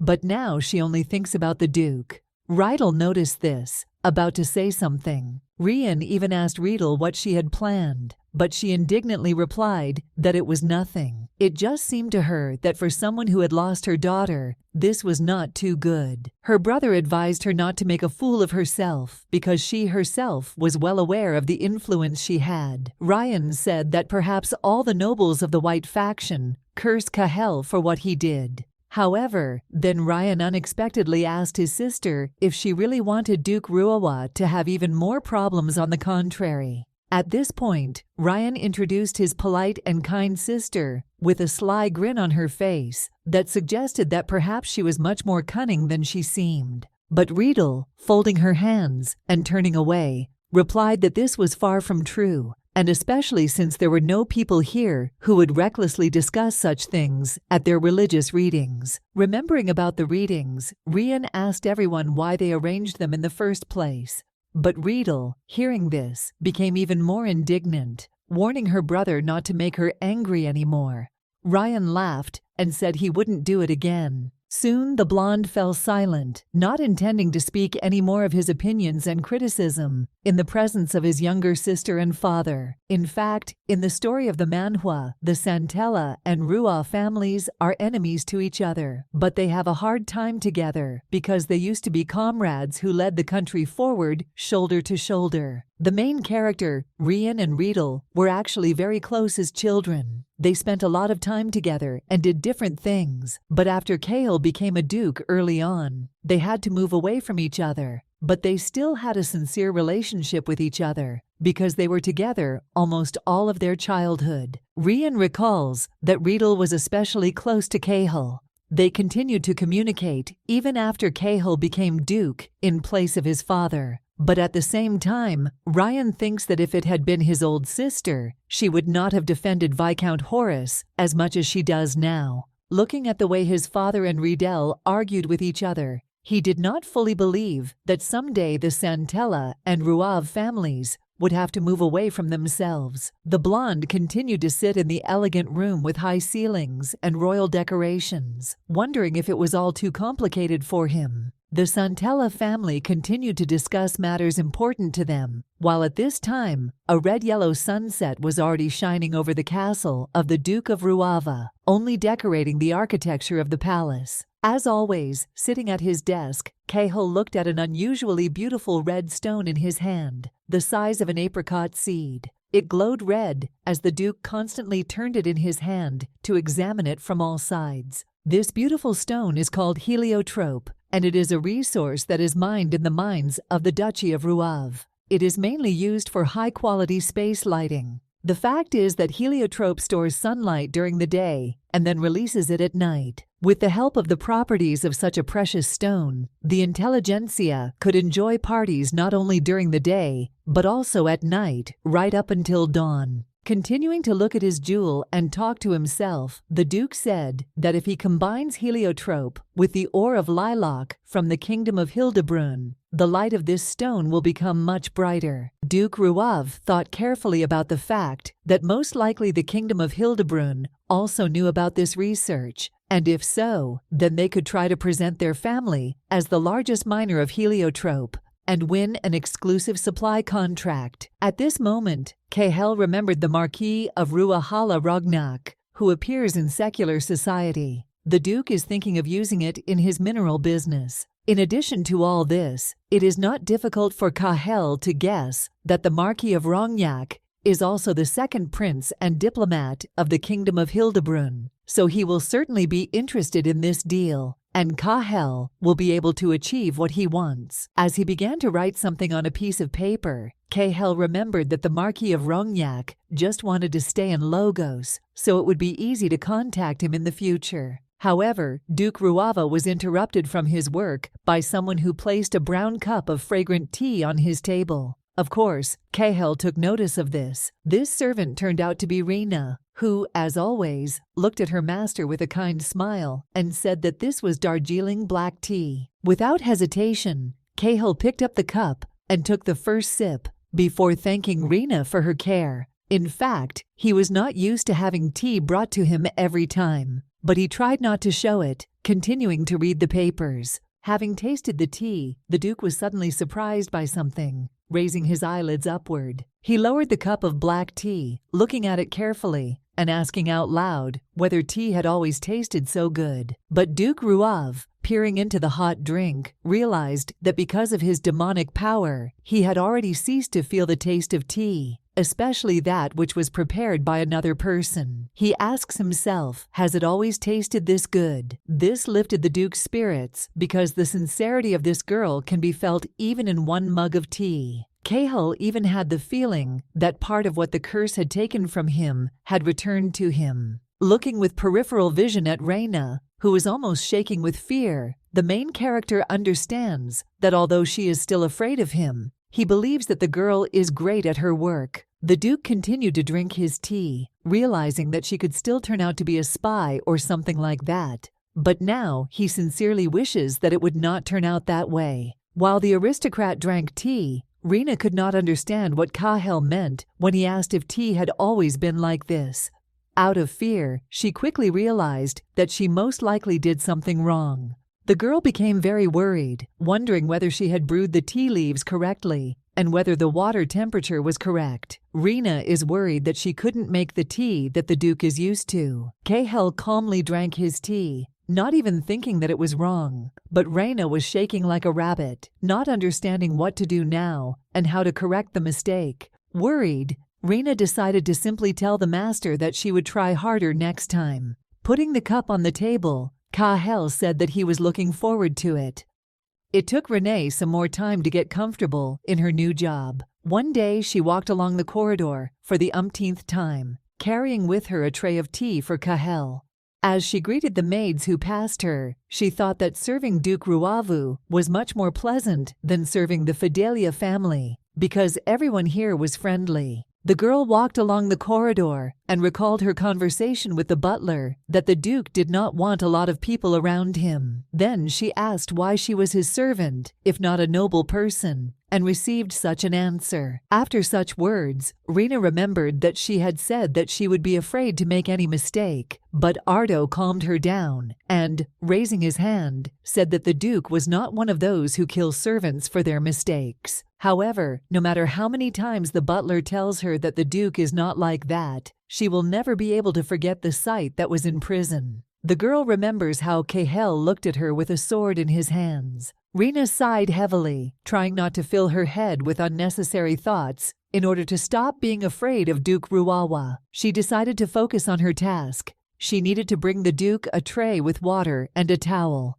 Everything should go well, because Raina promised that she would try. Appearing before the Duke, Raina placed a deep plate of clean water on his table, saying that she would help with the preparations for dinner. Carefully drying Duke Ruawa's hands before eating, Raina simultaneously asked him if anything was causing him any discomfort. Kahel replied that no. After the girl wiped the aristocrat's palms, Kahel looked at them carefully, telling Renee that she was doing her job well. Raina clearly did not expect a sudden compliment. She put her palm on her neckline, looking at the Duke in surprise and saying thank you to him for such words. The Duke said nothing further, looking at the table. But Raina continued to think about the compliment. She, of course, is pleased with such attention, because she works hard every day so as not to disappoint Ruav. Moving away from Kahel, the personal maid said that she had presented him with a shrimp dish for lunch, but at the same moment, she corrected herself, saying that the Duke now had a veal dish and wine and something for dessert. The girl immediately apologized for her mistake,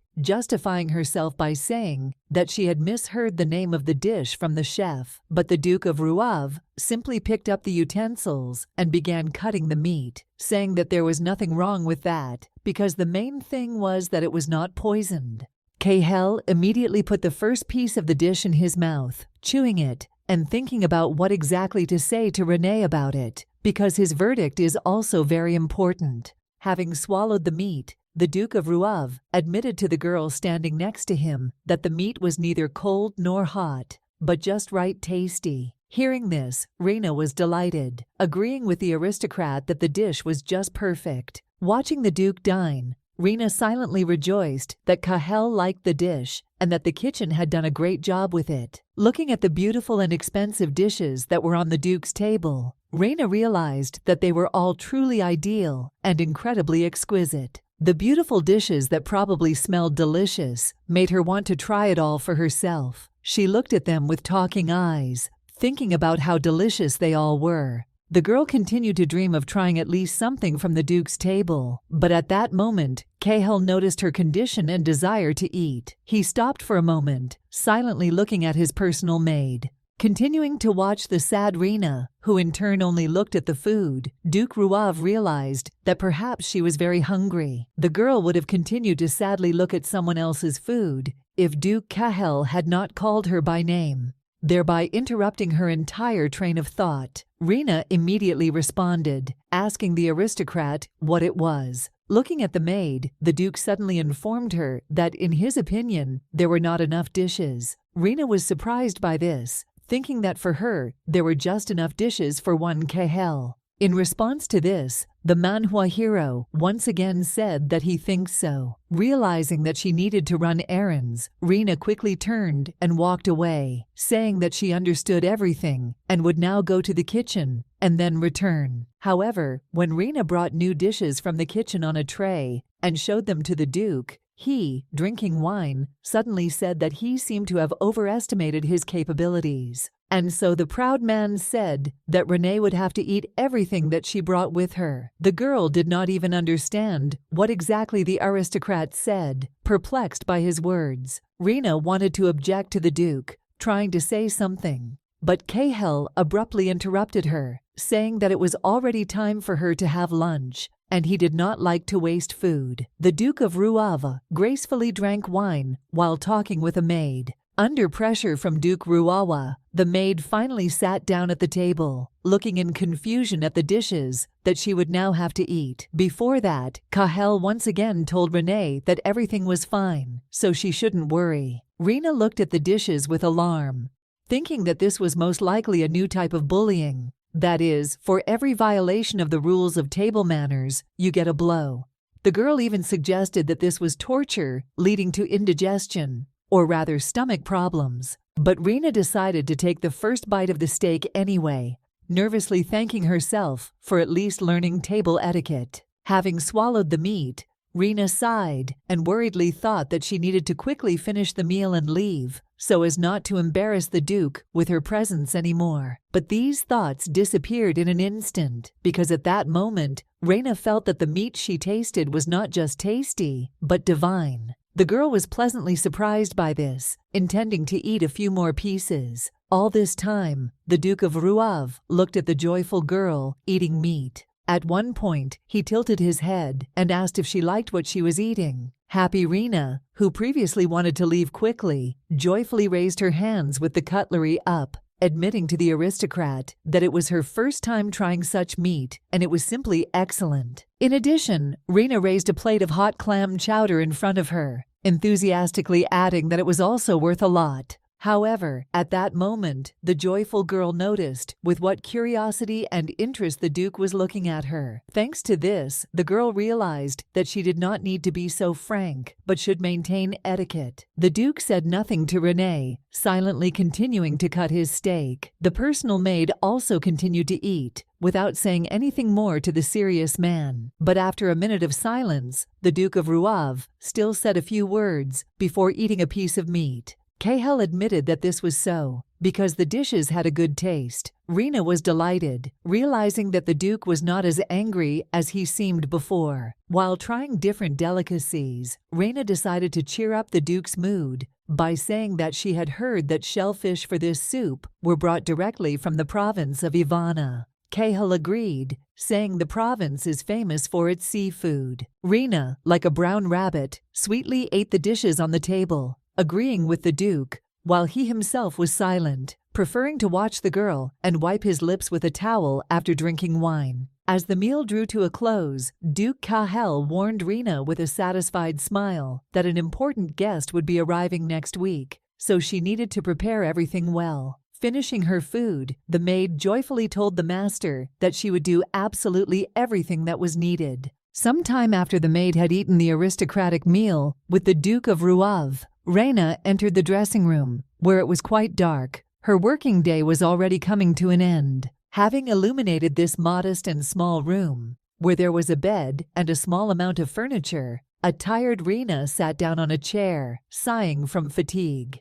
Raina was stretching her shoulders after a hard day, thinking that today's meal in the company of His Excellency was not bad, but she is worried about why exactly the Duke decided to have lunch so suddenly, not alone, but with her, remembering that the mysterious Duke always sits alone at the table, working and eating without anyone. The curious Raina suggested that perhaps he just likes to eat alone. The girl realized that Duke Cahill was not like other nobles. The maid, curious about the aristocrat, recalled that he constantly works at the table and does not have many servants compared to the rest of the intelligentsia she knows. The girl even looked into Duke Ruawa's dressing room, where she noticed that his clothes were just as unremarkable, no different from each other, which consisted of dark jackets and generally classic clothes. Carefully examining the different jackets, Raina just remembered what the Duke had told her about the arrival of a mysterious, important guest. A plan of action is already emerging in her head. Raina put her index finger to her chin, thinking about the fact that she wanted to please him. But how and with what? She will have to think carefully about this. Pondering this question and hoping to find something that would be within her power, she fixed her gaze on the sewing needles that were stuck into the pillow and stood not far from it. Smart Raina took a closer look at that table and realized that it contained all the items with which she could make something unique that would lift the Duke's spirits. Threads of different colors and needles with different purposes. The joyful girl immediately picked up needles and threads, realizing that this time she would be able to please the Duke with something special. She was going to sew him a unique garment that no one else had. Raina had already started sewing, and so a completely new day began. In the garden of the Duke of Ruava's castle, clear weather and natural beauty reigned, but the girl needed only one thing: to finish sewing clothes for her master. The maid literally sewed all night, which is why she didn't get enough sleep. There were obvious signs of this on her face in the form of bruises under her eyes and a tired look, but she still continued to work, wanting not to disappoint the main character. She stood next to Duke Ruav while he did something. From the deathly silence that reigned around, it seemed to her that she was getting tired several times more. The girl wondered in her mind whether all men were like her aristocrat. She remembers that now the atmosphere is completely different from what it was during Elliot's preening, and she doesn't know how to diffuse this tense situation. While the Duke was busy doing something to his face, bending over in front of the mirror, Raina, who was standing behind him, modestly said that he had a beautiful hairstyle. But Cal, apparently, did not hear the good girl's words the first time. He continued to straighten his hair, asking her what she had just told him. Raina was greatly frightened by the Duke's ambiguous reaction to her words, suggesting that she had said the wrong thing. Because of this, the lady anxiously replied that she had not told His Majesty anything like that. The Duke of Ruav, putting on a classic jacket, said that in this case he was calm, but the maid, who barely stood behind him, could not find a place for herself. Kahel noticed that his personal maid was acting a little strange than usual. He put the shirt on his body while looking at the cute lady. At this moment, Raina was thinking that being a maid was much more difficult than she thought. Raina was indeed not only excited, but also tired. The Duke looked at her and guessed that she must have been up all night if she looked so pale. Because of this, Cahill remembered that novels had become popular among his maids, which they read after work. It is not yet very clear what exactly the gentleman was up to.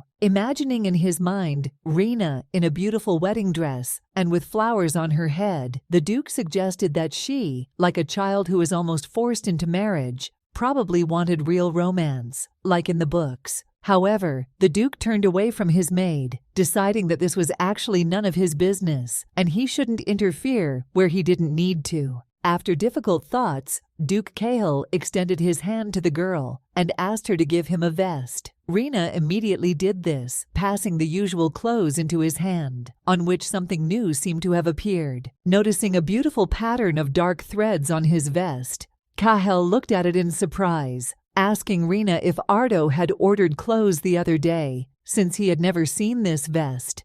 But to Mr. Raina's surprise, she replied that there were no new orders. This was the old vest, to which she added her own embroidery with the permission of Mr. Butler. Cahill was surprised and turned to the girl, interestedly asking if she did it on her own, to which Raina smilingly replied that yes. The Duke carefully looked at the patterns on the jacket and understood why his personal maid was so tired throughout the day. The patterns on the fabric were very expressive and beautiful, which indicated that she had been embroidering them for more than 1 hour. Raina carefully watched the Duke's reaction and was worried that he might not like something. She modestly asked Cahill whether he would approve of this, but at that moment she did not even suspect that in the aristocrat's opinion she was a more reliable person than she had previously thought. Cahill, to the girl's great surprise, said that her work was very beautiful, and he thanks her for it. In addition, the Duke said that she tried hard, which amazed the lady even more. These words instantly lifted the girl's spirits. She literally shone with new colors, covered in blush, and looking at the Duke with her happy eyes. She said that she will work even harder in the future. After the Duke finally put on a beautiful vest, Raina, like a real maid, began to adjust it for a better look. saying that he had lost a speck of dust somewhere there. The Duke did not resist and simply remained silent. The Duke could not satisfy his curiosity, which is why he asked the diligent Raina if she had done sewing before. The girl replied that she has certain embroidery skills, but she doesn't know how to sew clothes completely. Kahel was surprised by this and, looking at the girl, thanked her again for such a surprise and care. He is both pleasantly surprised and grateful for Renee's real kindness.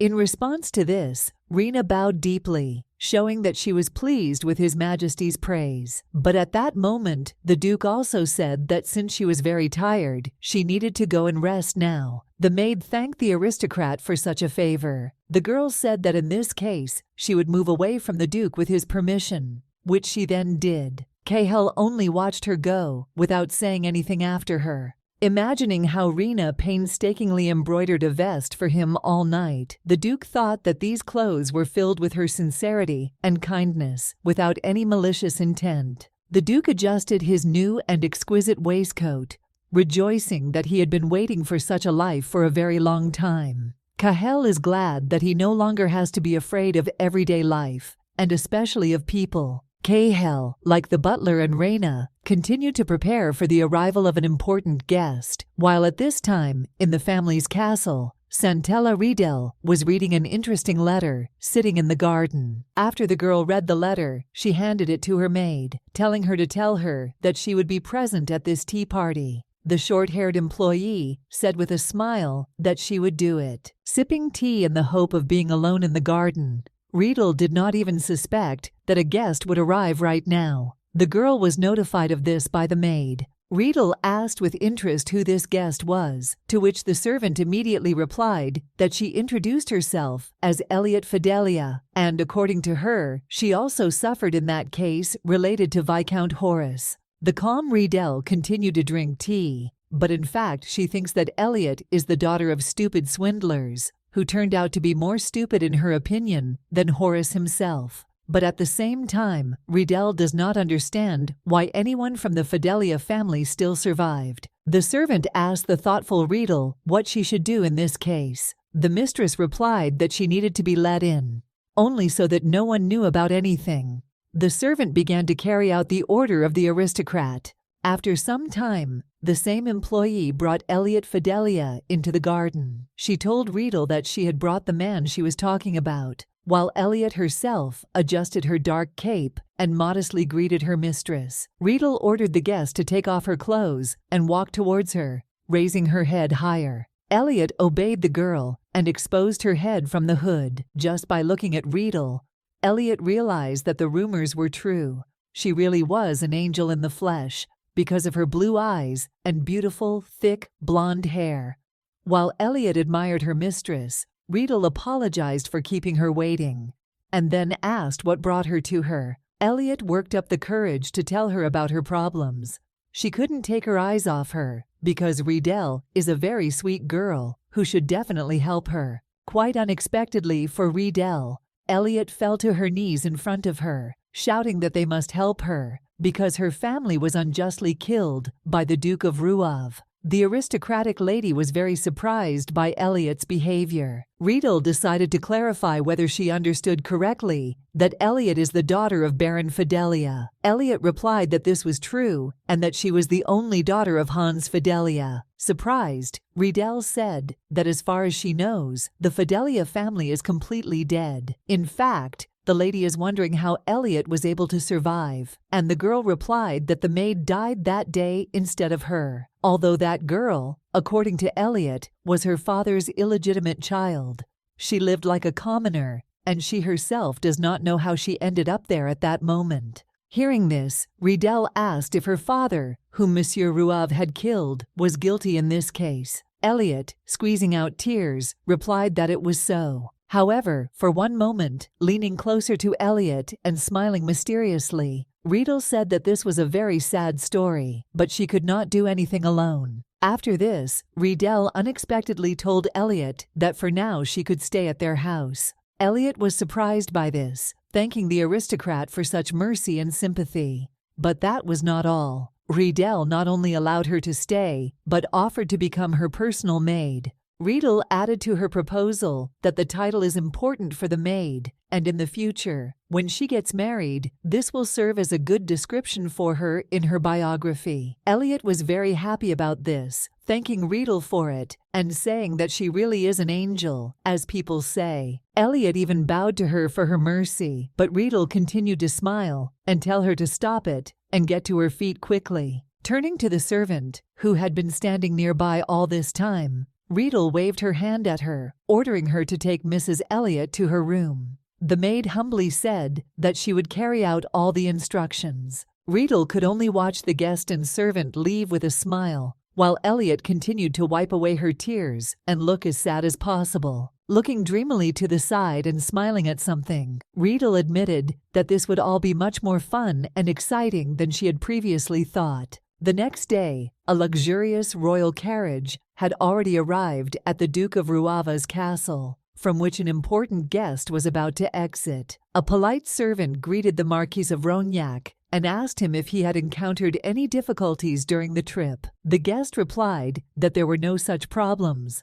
after which the subordinate said that in that case, the Duke of Rouave would soon arrive to him. While waiting for his interlocutor, the Marquis of Rognac thought that the Duke of Cahel always kept people away from him, but unexpectedly for the Marquis, such a person decided to have a personal meeting with him. Rouvahala Rognac is the second prince of the kingdom of Hildebrun. As Rognac continued to think, he realized that the Duke was more straightforward when it came to business. Even though this is good, there is still something that worries the Marquis. The Marquis wonders if the Duke is allowing himself too much. It seems that thoughts were walking not only in the head of the thinking Marquis, but throughout the whole room. Sighing sadly, the important guest did not understand why Kyle was making him wait, and why he did not realize that it was very rude for a noble person to detain people. Quite a long time had passed since the Marquis found himself in the waiting room, and when the clock already showed 2 o'clock in the afternoon,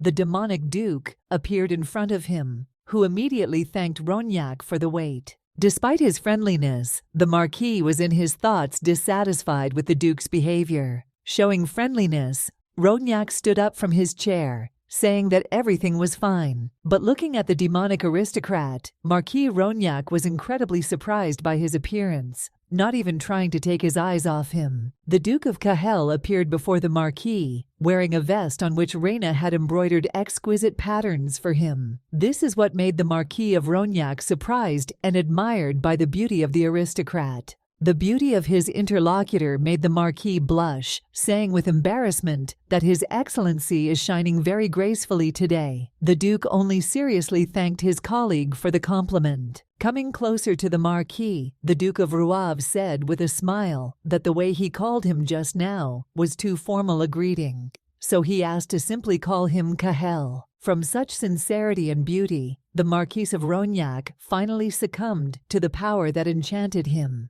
Realizing that he really liked the image of the Duke of Cahel, the guest immediately turned away, realizing that Cahel was still able to charm him, even though he had drunk the purification potion a few days ago. Covering his mouth with his hand from embarrassment, Rognac said that in this case, Cahel should also call him by name. After this, the two aristocrats sat down at the table, while the butler poured hot tea into their cups. Cahel admitted that he was glad that they found a common language. Noticing this, the butler asked Cahel why it was not the servants who were looking after him, as is usually the case, but the butler. The Duke replied that he could not keep ordinary people around him. The Marquis apologized for his possible rudeness, but the Duke answered with a smile that there was nothing wrong with that, because he himself understood that butlers usually do not do this. The Duke also decided to tell that in fact Ardo is a knight who could once lead an army, but now, after being seriously injured during a battle with monsters,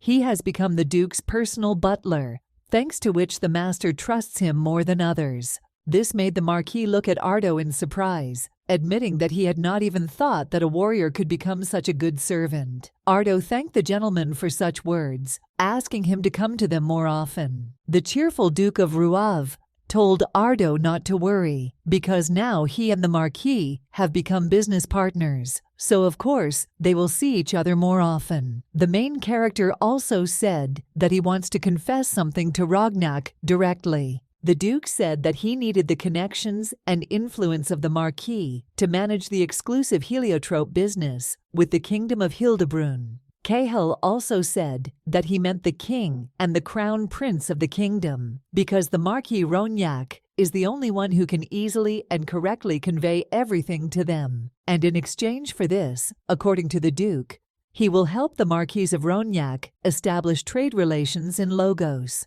because he heard that his guest was interested in a lot of things in his country. Continuing to speak, Cahill said that if everything works out, the Crown Prince will see the sincerity of his half-brother. Hearing this, the Marquis of Rognak became embarrassed because he realized that the Duke fully knew who he was. The Duke replied that this is so, and he has a desire to head the fashion sector in Logos, but so far only Mrs. Riedel is doing this. In addition, her family closely follows changes in fashion. Admiring the tea and desserts on the table, the Duke said that he would really like to diversify the competition in this business, and therefore he is counting on the support of the Marquis. Rognak replied that in this matter it was necessary to obtain permission from Riedel herself, but the Duke reassured him by answering that she would definitely agree with this decision, because she was crazy about fashion. The Marquis thought about it, not intending to rush to conclusions. The Duke only said that if he approved of his idea, he would give him exactly as much help in his business as needed. Finally, Rognak rose from his chair and said that he understood the Duke, after which he promised to bring him good news about the Heliotrope deal. The Duke was about to open the door for him, guessing that most likely the Marquis was saying that they would meet again soon. Once again charming the Marquis of Rognak with his appearance, the Duke admitted that in this case, he would look forward to their next meeting. The Marquis again could not restrain his gaze from embarrassment at the Duke, thanking him for today's invitation. In fact, the Marquis understands that the Duke of Cahill is piercing him to the very heart. But as soon as the Duke left the room, he noticed Raina next to him, who was carrying a tray with her, and also stopped, forcing not only Cahill, but also Rognak to look at her. Raina, like a decent maid, continued to look after the Duke after he saw the Marquis off. Laying out the service on the table, the girl was preparing to pour tea into a mug. Cahill simply watched the actions of his personal maid, realizing that her appearance in front of the Marquis had just complicated the whole situation several times over. The Duke understands that after the Marquis saw Raina, he probably had many questions, because before that, Cahill told him that he does not like to keep people close to him. Because of this, Cahill is afraid, imagining in his mind that if he tells this to anyone, the royal family may have many questions, and they may capture Raina for personal research. I am alarmed because of this. The Duke understands that although she may truly turn out to be a spy, he will not be able to let her go so easily, since thanks to her, he was able to feel real life. The Duke is very worried about this, which is evident from his behavior. However, Cahill's terrible thoughts were interrupted by Raina herself, who asked him if everything was okay with him. The girl asked her master again if something had happened that made him suddenly feel so sad. Looking at the maid, the hero of the story didn't even know what to answer. One could understand a lot from Raina's eyes. She is sincerely worried about her master's condition, which is clearly visible in all her actions and words. Not intending to tell Renee his true experiences, Cahill said that he was fine. Looking into her eyes, the Duke feels a strange peace in his soul. Continuing to stay in the room, where in addition to books, there were also expensive exhibits,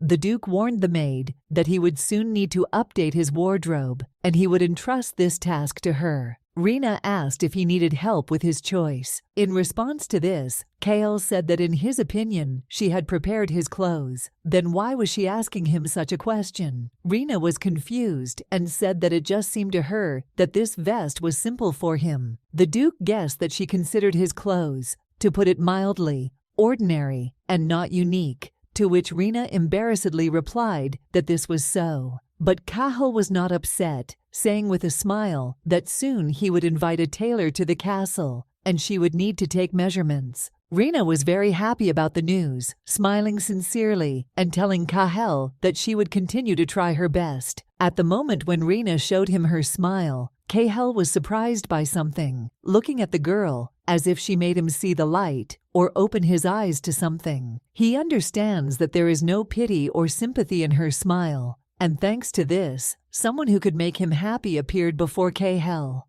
Because of this, the Duke extended his hand to the girl, trying to do something, but Raina moved away from him, saying that she had completely forgotten to clean the table after the tea party, and now she would do everything. Kahel could only squeeze the hand with which he wanted to do something, agreeing with her words about the uncleaned table. The Duke only said that he sincerely relied on her. In the world of the Manhwa, Logos is a country in which power from time immemorial has passed through the female line. In a ruling dynasty, there is always a daughter who will be the successor, and having inherited royal power, subordinate to 2 duchies, she becomes the next ruler. While telling all this to the curious Renée, the butler said that the current queen Fabiana Ardania and her husband, a former duke named Valerian Rupelio, had not yet given birth to a princess. Meanwhile, the duke stood next to them, doing something in front of the mirror. The butler also said that Valerian's birthday celebrations have always been more modest than the princess's birthday, but if she is not there, the event will be quite large-scale. Hearing this, Raina said that she guessed why the Duke was ordering new clothes for himself. The butler said everything was correct. While adjusting his shirt, the Duke turned to his personal maid, asking her if she had learned how to take measurements thanks to the lessons of her butler teacher. Raina replied that that was exactly the case, but she wondered if the Duke really minded that she would be the one to do it. The maid asked such a question because she does not think that maids are allowed to do this. The Duke replied that he did not like people very much, and even more so, after her appearance, Ardo could afford to rest. At this time, the butler wrote something down with a pen, while Raina was surprised and agreed with His Majesty's words. Taking the sewing ruler in her hands, Raina said with a smile that in that case she would begin her task and work. While in a beautiful room with a mirror, lamps, and small furniture, Raina asked the silent Duke to briefly spread his arms to the sides to measure the circumference of his chest. The girl was already preparing to measure the body of the worried Duke, warning the Duke to say what exactly he did not like about her actions. But the Duke could not hide his excitement from those around him. He was seriously worried because Raina was the first person to come so close to him.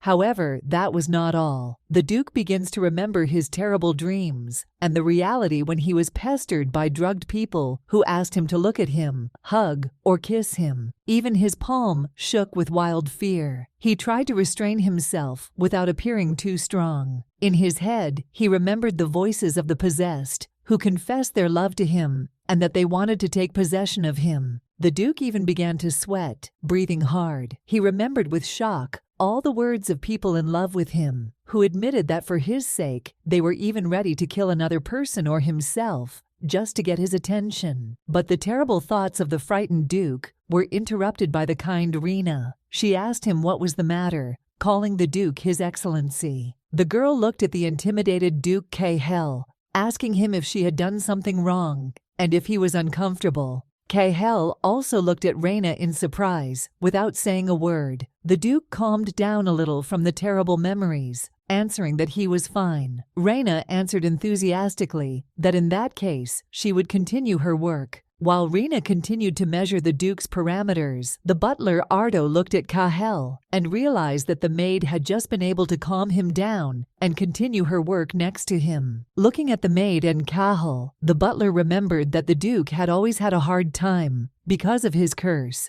but now he got a glimpse of how he enjoyed ordinary life in the presence of another person. Remembering how he protected the growing Duke all his life, Ardo realizes that this is not just progress, but something like a miracle. Realizing this, the butler blushed and felt embarrassed with happiness for the Duke of Ruava, realizing that he now felt better. But at that moment, the maid Raina began to call him. Waking up from his good thoughts, Ardo looked at Raina in surprise, asking her what it was. It turns out that the maid wanted to say that she had already done everything. The butler was amazed at this, admitting that she was very fast. The Duke also noticed his butler's mood swings, telling him that it had been a long time since he had been thinking while working. Ardo replied that he seemed very pleased with the decision to update his wardrobe, after which he suggested calling the merchant and choosing a new brooch. But because of such a proposal, it seems that the Duke's severity made the room dark. Cahill replied that what he had in his wardrobe was enough for him, and there was no need to waste it. Ardo remained silent at the Duke's words because he expected a completely different answer from his master. Having played along a little for Raina, the butler sadly told her that unfortunately the Duke refused to buy new jewelry, but he wanted to show her the brooches that were popular among aristocrats. The Duke wanted to get his word in so that Ardo would stop talking nonsense, but Raina had already heard it and answered His Majesty that he really needed to watch something new. But in that case, she was very sorry. But His Excellency could not contradict the girl. Turning away from everyone, the Duke displeasedly ordered the butler to go fetch the merchant. Ardo immediately obeyed and went to carry out the order. After a while, a merchant appeared in the castle, who immediately showed the heroes his goods.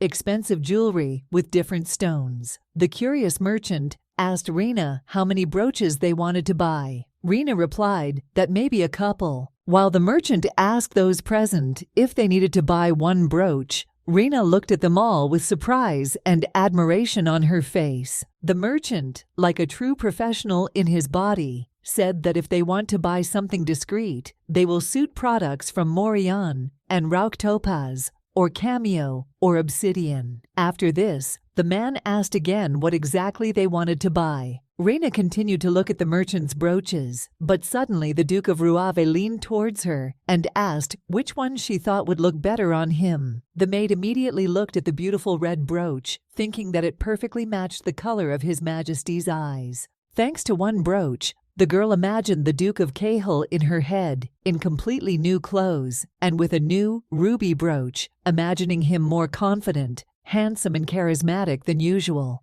The merchant decided to interject his opinion, saying that this is an excellent choice because his ruby brooches are of the highest quality. But the Duke did not answer the old man, telling Renee to look again at what she liked.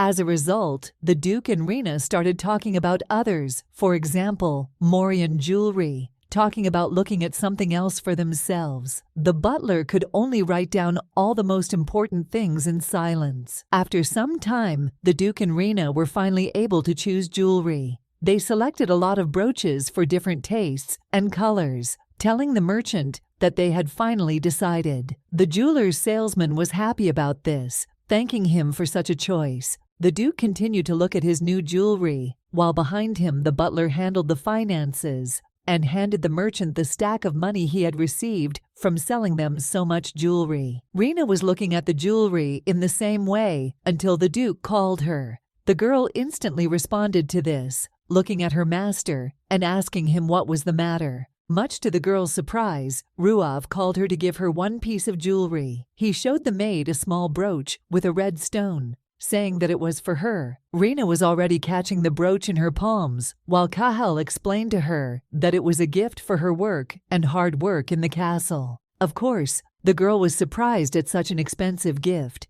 telling Duke Ruav that this was a precious thing for her. But the main character calmly replied that she should not be surprised by this if she served in the Duke's castle.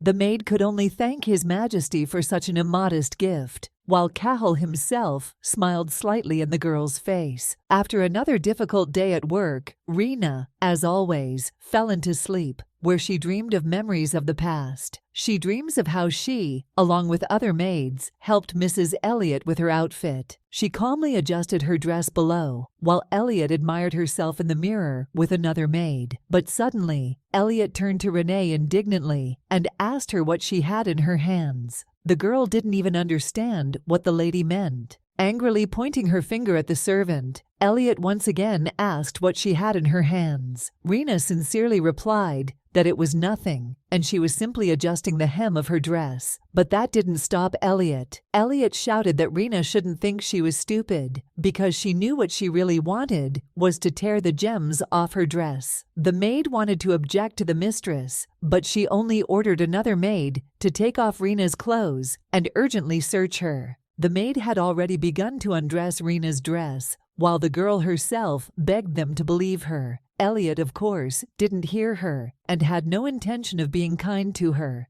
At that moment, Raina abruptly woke up from the nightmare and got out of bed, even screaming and sweating from fear. Scared to death, Raina looked around her room, realizing that it was just a nightmare, and that in fact, she was in the calm and safe castle of Ruava. There really was no one around. It was night outside the window, and Raina was the only person in the room who woke up in the middle of a quiet hour. Having caught her breath from what had happened, Raina realized that she was having this nightmare for the umpteenth time. Looking at the brooch that the Duke had previously given her, she thinks that the moment when her owner hates her can be seriously compared to death. The girl carefully peered at the decoration with a purple stone and golden patterns, realizing that in the Fidelia family, the word of the Lord was law, and she was afraid that the same thing would happen to Duke Ruav. With a trembling hand, Raina took the brooch in her hands, convincing herself that Kahel was a little different from other aristocrats, since he even wanted to give her such an expensive thing to an ordinary maid. Clutching the jewelry in her hand and praying that the Duke will not want to kill her the first time, Raina hopes that she will be right in this matter. The next day, the Duke of Ruav was already traveling to celebrate the birthday of the ex-duke of his kingdom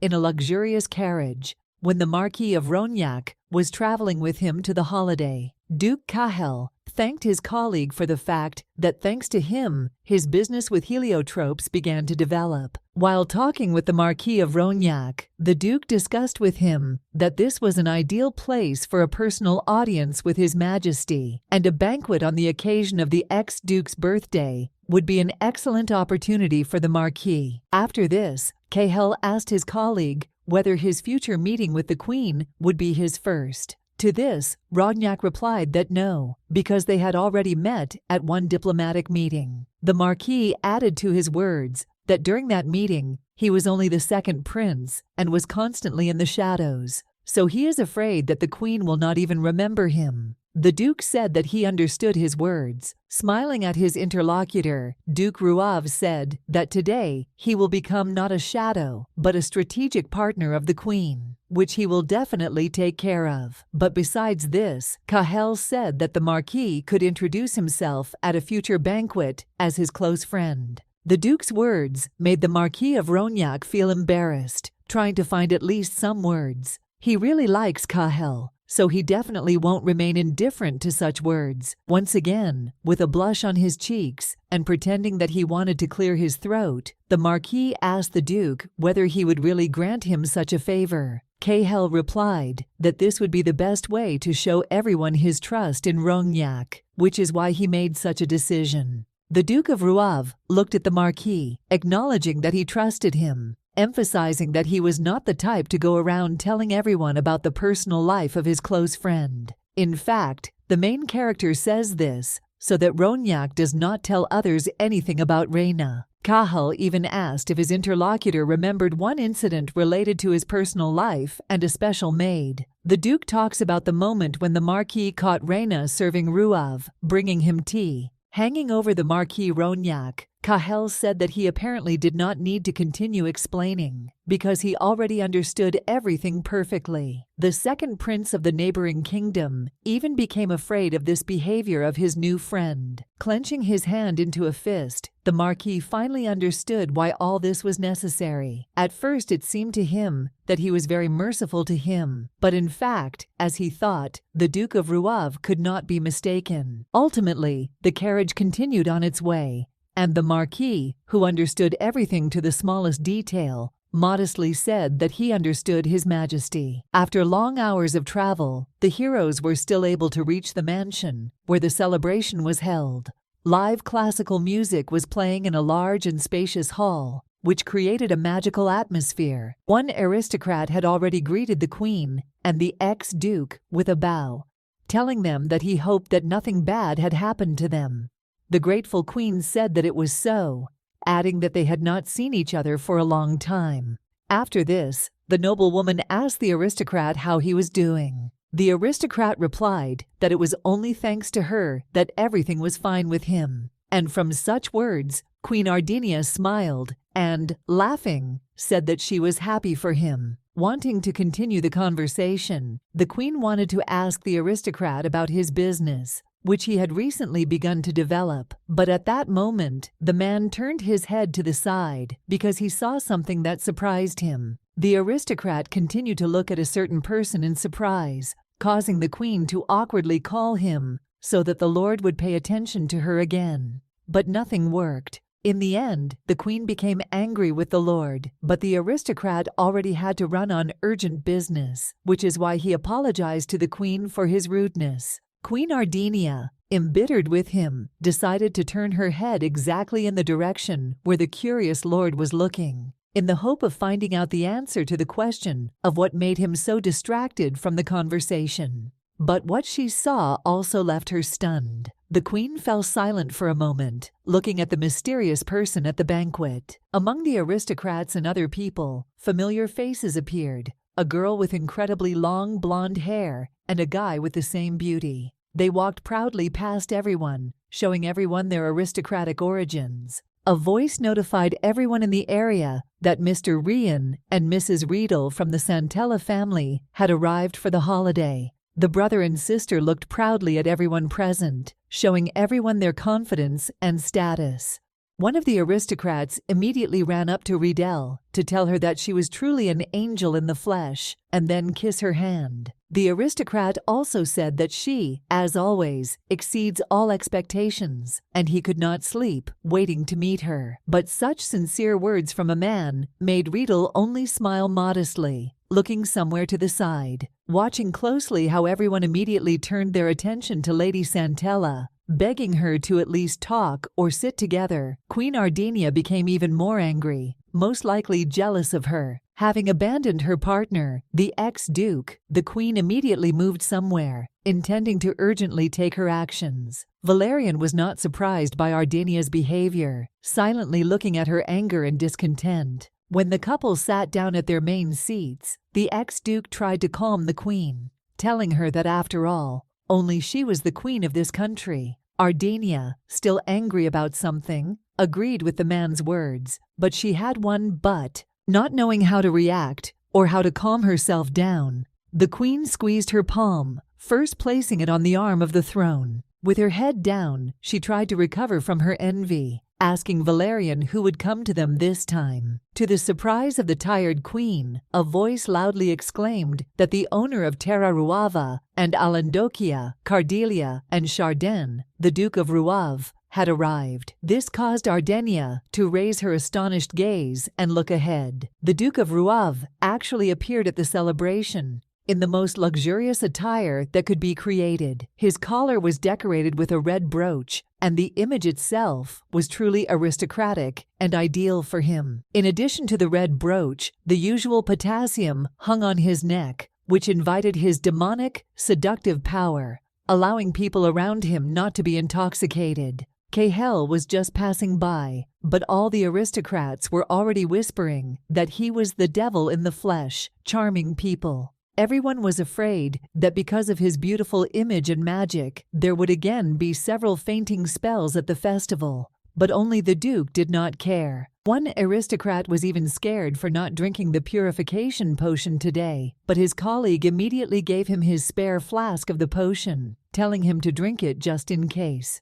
But the ladies, unlike the men, were already fascinated by the beauty of the Duke of Ruava. They looked at him with admiration, imagining that he even had a halo over his head. However, Riedel greeted her longtime friend with a smile, admitting out loud that every year he looked more and more like a demon seducer and not just a duke. Ignoring all the aristocrats around who were whispering unpleasant words about him, the Duke of Rouave, stood in the middle of the path and said that he welcomed His Majesty the Queen to this holiday. In addition to the greeting, Cahill wished that the words of the Logos would be eternal under the Queen's rule, after which he bowed. The Queen silently approved of the aristocrat's appearance, asking him how he had been doing all this time. However, the Queen also noticed the Marquee next to him, after which she asked the Duke who it was next to him. Cahill replied that this was his close friend, the Marquis of Rognac, who would be his companion today. Deciding to also greet the Queen, the Marquis approached her and kissed her hand, saying that he hoped that she was in good health. Ardenia smiled from such attention from the aristocrats to her. After the Marquis of Rognac said his name, the Queen admitted that she now recognized him as he came closer to her. Queen Ardenia said that she recognized him as the second Prince Hildebrand. The Queen politely admitted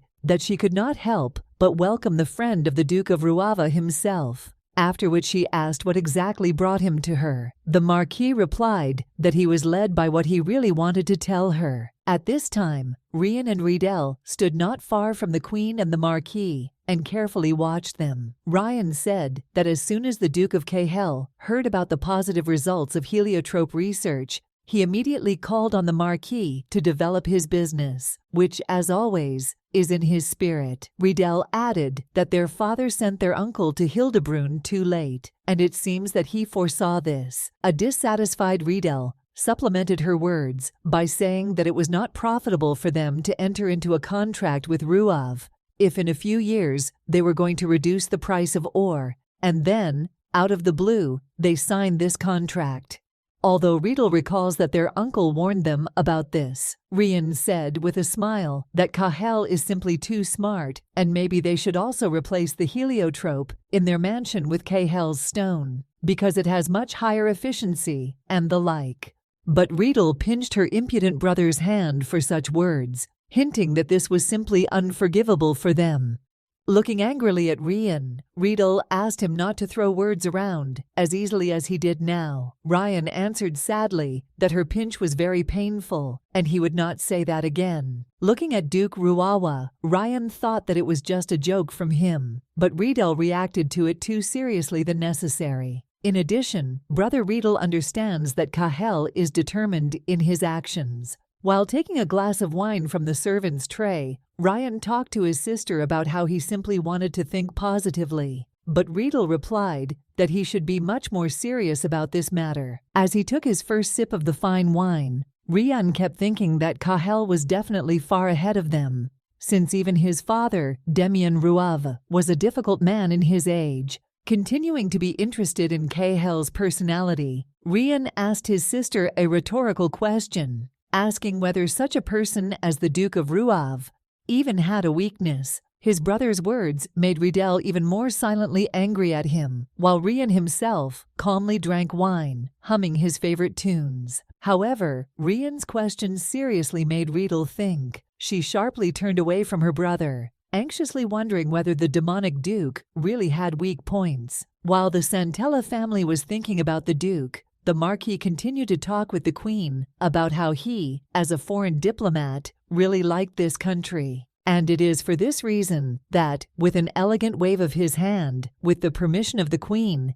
he would like to try to open a business in the fashion industry in Logos. Queen Ardenia was surprised by the words of the Marquis of Rognac, asking him about his business. The foreign diplomat said that this is all true, and he is ready to start a business here. Looking at the Duke of Rouave, the Marquis said that he had already received support regarding this from Cahill, so he was confident that everything would work out. Rognac said that this is also good for secular society, because at present the intelligentsia is in the hands of only one person. The Marquis is referring to the influential Riedel Santella, who sticks her nose into almost every fashion-related business in the kingdom. Looking slyly at the Marquis Rognac, the Queen realized that she also wanted to reduce the influence of the almost omnipotent Riedel Santella. Therefore, she says with a smile that she will look forward to such a conversation. Having approved the foreign diplomat's proposal, the Queen told them to go to the Purple Room, where they would discuss all the details of this matter together. The queen also invited Duke Ruavu to join them. Duke Ruav immediately bowed to the queen, telling her that he would definitely do everything as she told him. Riedel, who was standing nearby, saw this very well. However, the Duke's conversation with the queen was suddenly interrupted by a woman's voice, which told Her Majesty that they had not seen each other for a long time. Cahill immediately noticed this. A girl was approaching the queen, whose dress was already familiar to everyone. It was decorated with many beautiful, shiny stones and rhinestones. This girl turned out to be the brave Riedel, who complimented the queen, saying that her red dress was like the sun. It blinded everyone around with its beauty. But Her Majesty was silent. Queen Ardenia only looked at Mrs. Santella, who allowed herself to interrupt her conversation with the Marquee and the Duke so brazenly and ill-mannered, showing her aristocracy to everyone around. The fair-haired girl in a beautiful dress, placing her hand on her neckline, said that the queen was personally greeted by Riedel Santella. As a result, the queen said that she was glad that Riedel Santella was present at this holiday. Looking at the Duke of Ruava and the future Duchess Santella, Her Majesty admitted that she had always admired these two duchies. Looking at Riedel, the queen also said that Duke Santella, that is, the girl's father, is one of the most outstanding people, so she is not worried about anything. This made Riedel smile widely. The queen smiled and decided to compliment Duke Ruavu, saying that he was very smart and wise, despite the fact that he took the title of Duke at such a young age.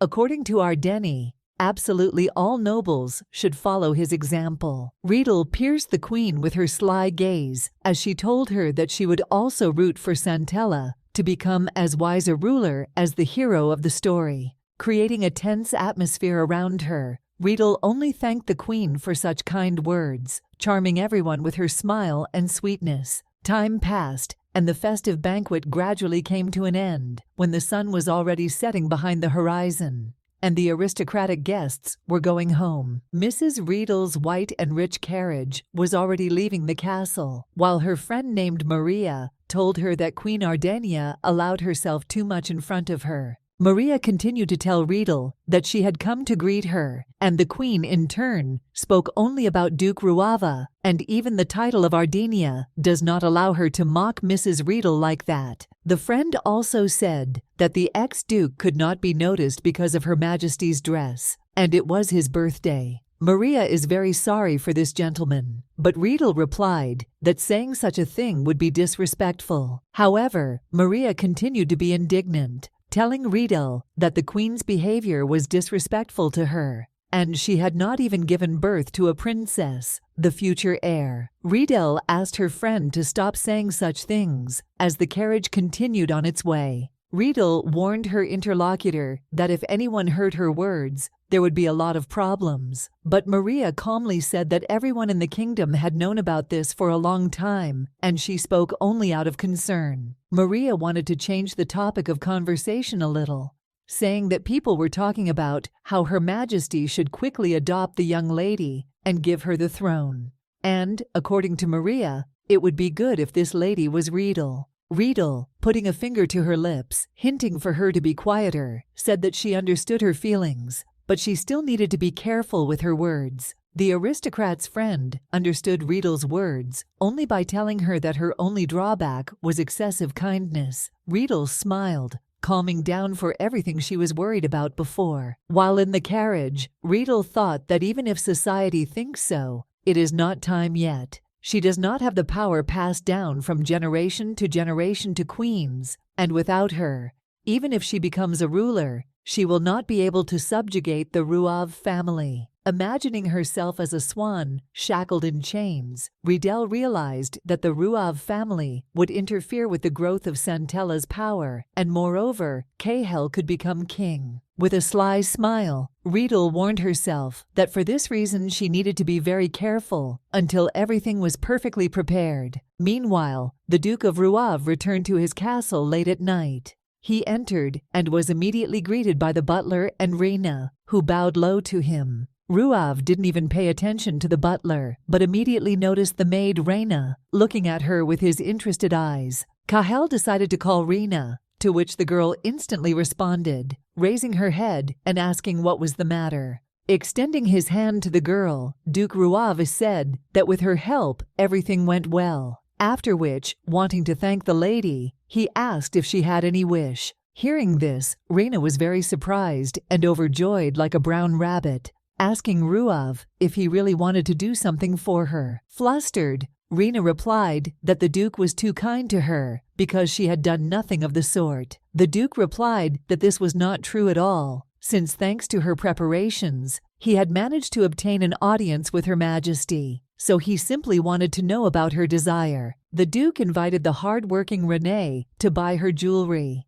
after which he said that tomorrow he would call the merchant and take the latest fashionable jewelry of each type. This made Raina even more surprised, as if she were a brown rabbit. The butler and the Duke looked at Raina with a smile, while she herself told them that she didn't need anything like that, and didn't need to give her something like that. In this case, Cahill asked what exactly his personal maid wanted. Raina thought, looking down and about to say what she was really thinking. Unexpectedly for the Duke himself, Raina said that she would like to know about the people who lived with her in the Fidelia castle. The Duke was surprised by the lady's words, asking her who exactly she was talking about. Raina, placing her hand on her chest, admitted that these people were her family, and she left them without even saying goodbye. Deciding to put his word in, Duke Ruave suggested that, in his opinion, if they replaced her family, she missed them very much. All of Ruave's assumptions turned out to be true. Extending his hand with a black glove to Raina, the Duke asked her to tell him more information about her family, to which the confused Raina began to tell that when she was left alone at the age of 10, Uncle Theo assigned her as a maid at the Fidelia castle. Telling the Duke that Uncle Theo worked in the stable, Raina began to remember her past life, how Theo always supported and raised her, stroking her on the head and asking if something was hard for her. Remembering his face, beautiful eyes and beard, Raina still remembers in her head his words that she can come to him at any time. Raina also remembered her brother Sid, who protected her, an illegitimate child, along with his uncle. The stepbrother really protected his sister in any difficult situations. Because of their strong relationship with each other, people actually thought that they were brother and sister. But this was not the case, even if they always rejoiced together and were happy. The girl continued to tell the Duke about her past and about her family, constantly looking into his eyes and raising her palms. However, at this point, Raina clearly noticed that her Duke became suspiciously serious when she began to tell him about her family. Cahill really lowered his head and thought about the fact that she grew up with them as if they were family. Because of this, Raina realized that she should no longer so easily tell the aristocrat about her life as a simple girl. Spreading her hands, she said that she herself did not notice how she allowed herself to ask such a thing from the Duke, so he may not fulfill her frank requests. But the Duke was not going to act negatively towards the maid. He clarified with Raina regarding the fact that Sid was not her blood relative, but protected her, which is why everyone considered them to be brother and sister. Raina replied that it was true. The Duke lowered his hand, looking at his personal maid. This scared the girl a little, which is why she asked the aristocrat what was the matter and what happened. Smiling at the personal maid, Cahill told Raina not to worry, as he would send people to find out about their well-being. But then he interrupted himself, saying that there was a better idea. He would bring them here, because the castle was always missing a pair of hands anyway. The words of Duke Ruava made Raina rejoice as much as she had never rejoiced in her life. She admiringly thanked the aristocrat for this, looking at him with the happiest eyes in the world. Rejoicing for his colleague, the butler patted Raina on the head, saying that he sincerely congratulated her. The girl continued to rejoice without even saying anything. The main character looked carefully at how happy Raina was and how the butler stroked her on the top of her head. The Duke was silent, but deep down, of course, he was happy for his maid. However, the Duke, clutching his potassium in his hand and looking at Raina, thought about why he felt some kind of unpleasant feeling. Even though he knew that he was doing a good deed, he doesn't understand why this bothers him. The next day, the servants already began to carry out the order of the Duke of Ruava. The people he needed were captured, and just in case, their hands were tied. The maid who worked for Mrs. Elliot, and who still works at the Fidelia family's castle, looked proudly at Sid and Theo, who were caught by her men and had their hands tied. Looking at them with her gray eyes, the maid said to herself with a smile that they had just done a good job. Theo raised his head to the maid, sadly asking her why they were doing this to the two of them. The maid answered immediately that a letter had arrived from the Duke of Ruava, and he ordered them to be sent to his castle right now. The maid continued to tell the men that he ordered them to be sent for the reason that he had an illegitimate child, born of a dissolute woman, spinning around him. And she did not know what exactly happened, but she apparently greatly disturbed the peace of the Duke. Realizing that the maid was talking about his half-sister Raina right now, Sid cried out why she hated Raina so much and what she had done wrong to her. Immediately after this, one soldier hit Sid on the head for being so rude, ordering him to shut up. The maid narcissistically asked if Sid was interested in what this girl had done. Sid silently looked at the maid, who allowed herself to command them, and who said that Raina's mother, a foreigner of unknown origin, dared to seduce a nobleman and give birth to a child from him. So it was natural that Raina should bear responsibility for this. But suddenly, Sid decided to insert his sharp word, telling the surprised maid that it was she who had been running after Baron Fidelia from a young age, and therefore was jealous that Raina's mother attracted his attention more than she herself. The maid never expected to hear such a truth, which made her confused. Deciding to finish off the maid with his own words, Sid, with an evil smile, said that she should look at herself in the mirror before pestering the Baron. After all, if, according to Sid, he were in the place of Baron Fidelia, he would not even look at a maid like her. The maid became seriously angry at Sid's words, asking him how dare he say such shocking words to her. Turning to the soldiers, she threateningly ordered them to immediately send them both to Duke Ruavu, to which the soldiers instantly agreed. One of the guards immediately approached Sid, loudly ordering him to stand up and roughly holding him by the shoulder. But Sid continued to think about his half-sister. He is afraid and worried about her because he doesn't even know anything about Raina from the moment she disappeared from the Fidelia family. After a short amount of time, Sid and Theo finally ended up in the castle of Duke Ruava. Inside, there were many expensive things and antiques, which ordinary villagers like Theo and Sid looked at. Theo even trembled with fear, telling Sid that their song had already been sung and the end had come for them. Otherwise, he did not know why exactly they were called to the luxurious castle of the aristocrat himself. In response to this, Sid, similarly trembling with fear, asked Theo what they had done so bad that they were brought right here. Theo decided to ask his friend if he thought Raina died because she did something wrong. The excited Sid wanted to object to Theo, but did not have time, because at that moment, a nobleman came to them, who said that they were probably very tired after a long journey. It turns out that it was not an aristocrat who appeared in front of ordinary villagers, but the castle's butler, Ardan. He held in his hands a purification potion, which helps not to succumb to the seductive magic of the Duke, and told Theo and Sid to drink it. But the guys, noticing a strange potion in the hands of the butler, similar to poison, became very wary, really thinking that this was a poisoning potion, and the aristocrats were really trying to execute them. Already resigned to the fact that they were going to be executed, Theo decided, scared and embarrassed, to at least ask if the butler could at least tell them the reason why they wanted to kill them. Ardan was surprised by these words, wondering why they would do this. Realizing that the commoners were afraid of the potion, the butler explained to the villagers that they now had a purification potion in front of them, and they needed to drink it before meeting His Excellency. As a result, Theo and Sid hurriedly began to drink all the purification potion from the flask. But at that moment, the butler noticed the arrival of one important person,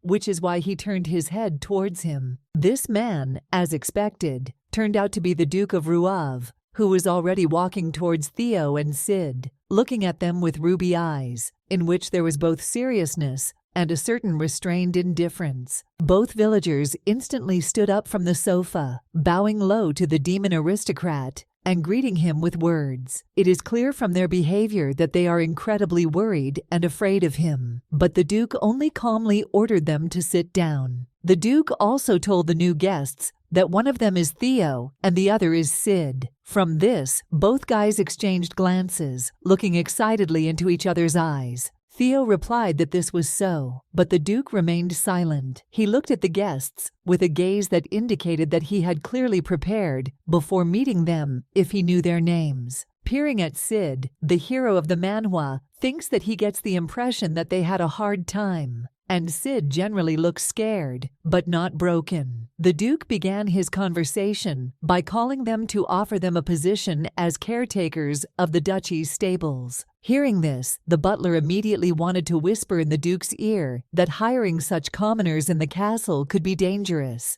But to this, the Duke only ordered Ardo to call Raina here. The butler briefly told Renee to come in, and after that the door to the hall opened slightly. Behind her was a girl whose dress was a discreet but elegant gray color. And Rena's hair was so silky and beautiful that it was difficult to take your eyes off it. The brown color shimmered from the light as she walked into their room. Sid immediately recognized the girl as the person with whom he spent every day of his past life. He even opened his mouth in surprise, looking at his close stepsister. Raina also opened her mouth slightly in shock. Her eyes sparkled with new highlights, and a blush appeared on her face. She instantly recognized her family as guests. She could not restrain herself and immediately ran into their arms, joyfully shouting their names. Sid even stood up from his seat, not believing his eyes. The little family hugged each other tightly, crying with happiness and laughing with delight. Sid was surprised and at the same time happy that she was alive. It turns out that she pinned up her beautiful hair with the brooch that the Duke gave to Renee earlier. Duke Cahal looked in surprise at the happy people and was amazed at Rena's reaction. He had never seen her as happy as she was now. But this was not so surprising compared to what happened next. Raina, unexpectedly for the Duke of Ruava himself, fell to her knees in front of him, which stunned Kale. Raina turned to His Excellency, about to say something. Raina bowed several times to the aristocrat who was sitting on the chair, thanking him for such a favor and admitting that she did not even know how to repay him for this. Alarmed and surprised, the Duke rose from his chair and took Raina by the shoulders, telling her to rise immediately and admitting that he did not do this so that she would fall at his feet. And after the Duke ordered everyone to sit down, Raina calmed down and agreed with the nobleman's words. Being in a beautiful room with tulips and tableware, the Duke finally explained to the guests that Raina really wanted to know how they were doing. And that's why he wanted to reward her, because she refused the decorations and asked them to find them. The Duke also decided that it would be easier if he offered them work here, because he did not want to send Raina for them every time if he had the desire to reward her. From such words, Raina, Theo, and Sid were fascinated by the aristocrat's mercy. In addition, the Duke, turning away from the small family, said that he perfectly understands how long they have not seen each other and they have something to discuss together, so he will leave them, and Ardo will ask to give them all the necessary instructions for their work. After the villagers shouted that they would definitely do everything right and would faithfully serve the Duke, Cahel left the room, exhaling after the emotional meeting of Rena's relatives. The thoughtful Duke walked along the corridor and thought that he didn't even think that Raina was capable of such bright positive emotions, which surprised him. But remembering past events with Raina, the Duke understood that with him, she was far from being what she could be. She was often afraid of him and behaved very modestly, replaying Rena's emotions in his mind, which clearly showed her fear and fear of the Duke. Cahel guessed that he saw only fear in her eyes. Moreover, remembering the very first days when she first appeared in his castle, he could not help but notice how she was shaking with intimidation. Not looking him in the eye, the Duke walked through the castle and understood that her family members should definitely have been invited to the castle so that Raina would be happy. But that's not what worries him at all. In fact, Cahill can't come to terms with whether Raina and Sid are too close. He can't stop thinking about it because he wants to know the answer to this question. The aristocrat realizes that they are close, but at the same time, they are not blood relatives, and such hugs are very strange for Cahill. Walking into an unknown room in his castle, the Duke thinks that Sid definitely has feelings for Renee and should pay special attention to this in the future. Having closed the door behind him, Cahill still doesn't know what exactly he should do for this. He wanted to rest, but these thoughts did not leave his mind. The tired Duke sat down at his desk, intending to do something to take his mind off his thoughts. But he couldn't let go of Raina so easily. Leaning back, he sighed tiredly and difficultly, feeling something in the depths of his soul. Remembering the warm embrace with Raina that happened earlier, the Duke cannot understand what constantly appears in his soul. Something pleasant and difficult, giving him no peace. He remembers how nice it was for Renee to hug him, and how calm and affectionate she was with him. The Duke will never be able to forget these memories. From such memories, the Duke's hand clenched on the arm of the chair, trying not to torment himself with new feelings for Renee. But Cahill could not forbid himself to think about her. He touched his potassium, which at that moment was emitting a suspicious blue light. Bright feelings appeared for the first time in Cahill's dark soul. Sometime after Raina's meeting with the family, the butler was doing his job in the castle, writing something down on paper while being in the hall. But he was distracted from his work by a woman's voice, which called Mr. Butler. Ardo immediately looked towards where the girl stood. A joyful and polite Ardo greeted Raina, who could fly with happiness. The girl noticed that the butler was putting things in order and then asked if he needed help. Cahill's personal maid began to help Ardo with flowers, offering to place these beautiful freesias in His Excellency's office. While Raina was talking with the butler, he himself was thinking that after her relatives appeared in the castle, she became even more beautiful. Ardo reflected on the fact that Raina, who came to this castle, was a frightened rabbit, afraid of everyone. But after meeting her family, she became completely different, happier and more joyful. However, the butler thought even deeper, realizing that not only Raina had changed for the better. The butler remembers that Duke Cahill had to grow up early, and no one else knows how deep his wounds are, because he did not even tell his father about it. But with the arrival of Raina, everything changed. After Raina took the freesias to Duke Ruava's office, the butler couldn't help but notice how Cahill, smiling, admired all the flowers, probably thinking about his personal maid. Even when the Duke noticed Ardo's presence nearby, he did not become serious, but continued to look at the flowers with a smile, greeting his butler. The Duke also said that he wanted to ask him for something. The butler looked carefully at the magazine he saw on the table. It turns out that the Duke needs the merchant who came to them last time, and the aristocrat asked the butler to return him. The Duke noticed the butler's curiosity and said that this was the latest issue of the wardrobe book describing new items. This was recommended to him by Raina, who said that this style is in fashion now. Turning his head to Ardo, Duke Cahill asked his colleague what he thought about this and whether such clothes would suit him. Looking at the Duke, the butler thought that he was very surprised that a person who had previously had no interest in clothes began to pay attention to such things. And it was probably good that Cahill was slowly changing. After Ardo visited the master, he warned Raina that the main character would soon have tea and need to get ready. Raina happily said that she understood everything, but Ardo was actually thinking about conducting some kind of experiment with Raina's help. After some time, Raina was already bringing the Duke a tray with service and tea, telling Cahill that she was bringing him a hot drink. The Duke, meanwhile, got up from his usual place of work, telling the girl that he had completely forgotten about the break, not noticing how time had flown by. Raina was already placing a teapot with a cup and saucer on another table, while Cahill approached her to sit at the table. However, the calm Duke's attention was attracted by what was on the table. In addition to the tea set, he looked at the dessert in surprise, while Raina told him that she also brought the strawberry dessert that the chef recommended. There was indeed a delicious-looking dessert on the table, which consisted of strawberries, cream, and cookies. Raina kindly asked Cahill if he looked appetizing to him, but the Duke answered completely differently. To Raina's surprise, Cahill said that he didn't think so, and that he didn't like desserts at all. The girl did not expect to hear this from an aristocrat, but she knew what to do. Remembering the words of the butler, who advised her to say something in case the Duke said something wrong, Raina answered in confusion that for her, he was really very tasty. While drinking tea, the Duke of Ruav unexpectedly said to the maid that in this case she should eat it. Surprised, Raina replied that she could not do that, since servants were not allowed to touch the owner's food. However, Raina continued to say that if it was something he didn't even touch, she could agree with him. With these words, the girl continued to stand near the Duke, waiting for him to try at least a piece. Cahill had already stuck his fork into the first bite of the delicious dessert, intending to taste it in the company of the curious Raina.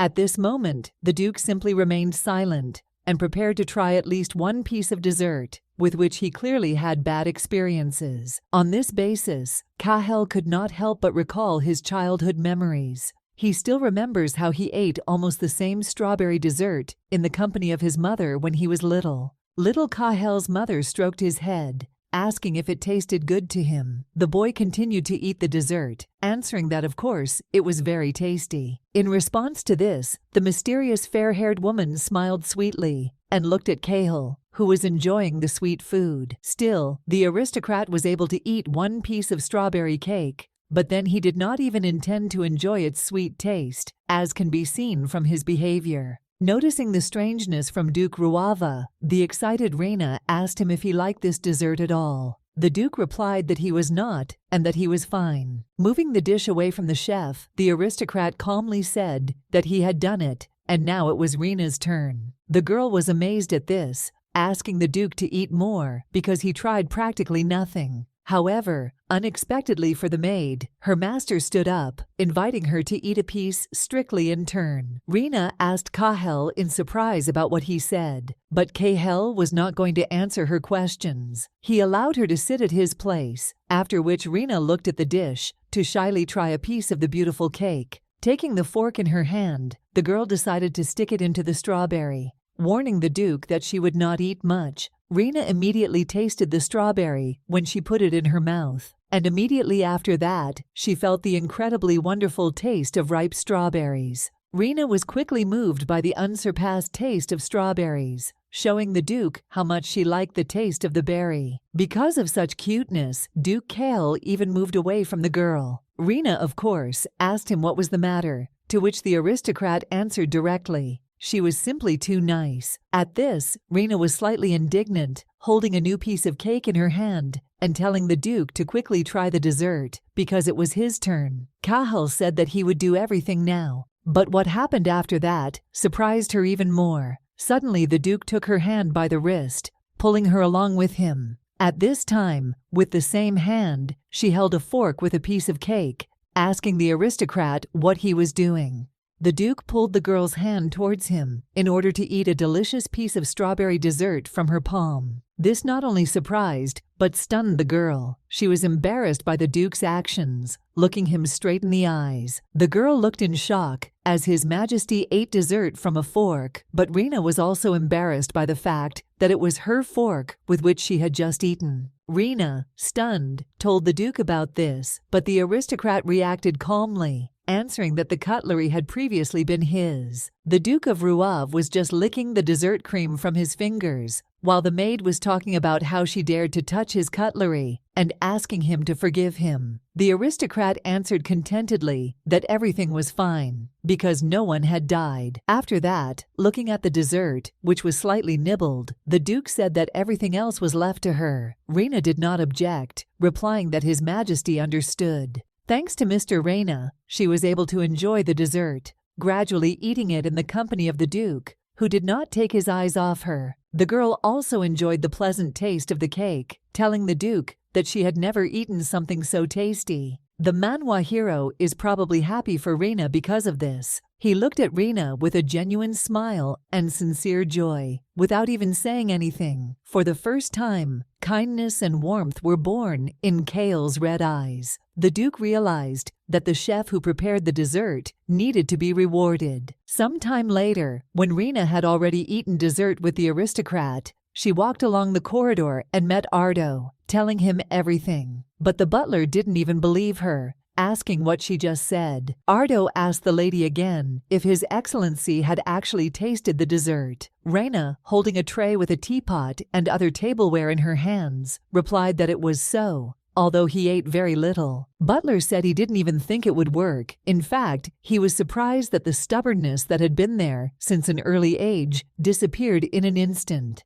And all this was thanks to Renee. Remembering how Raina pleased the Duke with flowers, Ardo thinks that the changes in His Excellency are pleasing, but at the same time, he does not know what will happen if she becomes more than just a maid. He is afraid that Raina will suddenly leave the Duke, and he cannot let it all take its course because his soul is not at peace. Ardo remembers how the Duke's mother became seriously ill and was in bed. Kako's father and a doctor were always with her, who closely monitored the Duchess's condition. While examining the lady and checking her heartbeat, the doctor told Kahel's father that most likely, after the birth of the young master, who had strong magical energy, his wife's body had suffered greatly. Demian Ruava was also alarmed by the fact that, according to the doctor, it is now not clear what can help her, so it is unknown what will happen in the future. Suddenly, Damien heard a familiar child's voice behind him, asking if it was all because of him. Kahel's father was scared because he realized who it was. Turning around, Damien saw his little son behind him, asking him how he got here.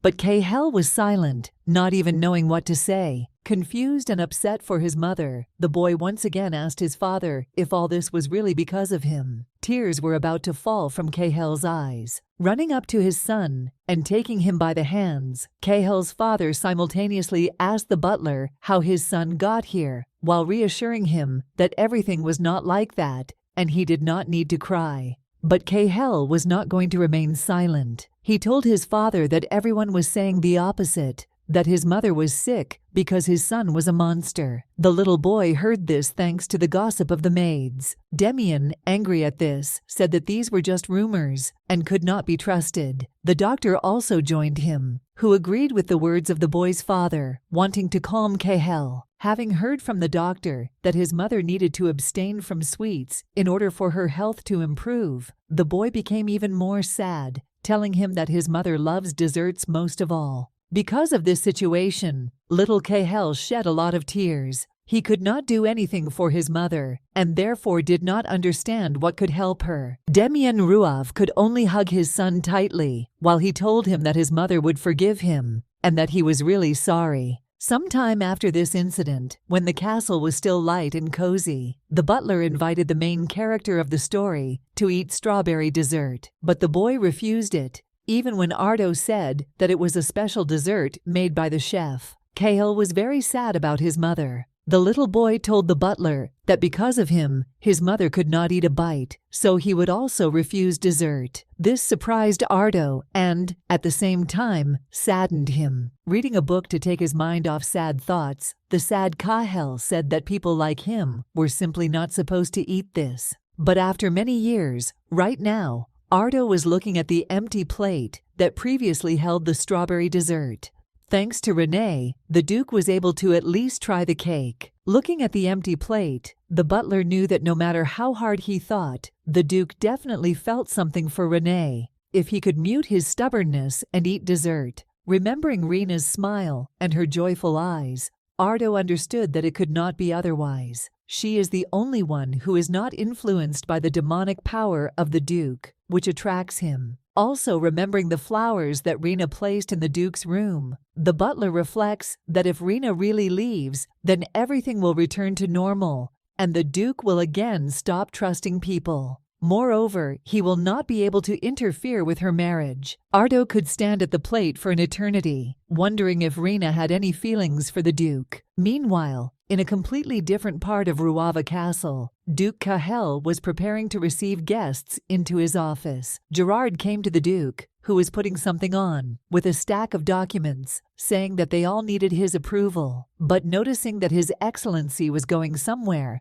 Gerard asked where exactly he was going. Showing his good mood to the servants, the Duke replied that the Marquis of Rognac wanted to discuss the plan for the construction of the building, and he needed to go to him to provide significant support. In response to this, Gerard said that he would not leave if he were him, because the Duke already spends a lot of time with this Marquis, and here he needs to work on a bunch of documents. In response to this, Cahel asked his servant jokingly whether he was jealous of the Marquis. The indignant Gerard replied that this was not so, and the Duke had invented everything. But Cahel replied that if you look from the outside, everything is so, because now not only he bears the title of close friend of the Duke of Ruava. At the moment when Cahel was already ringing the bell, the indignant Gerard replied that this foreigner, or rather the Marquis, seemed too suspicious to him, and therefore he would go with the Duke. Cahel said he didn't care, but warned him not to do anything provocative.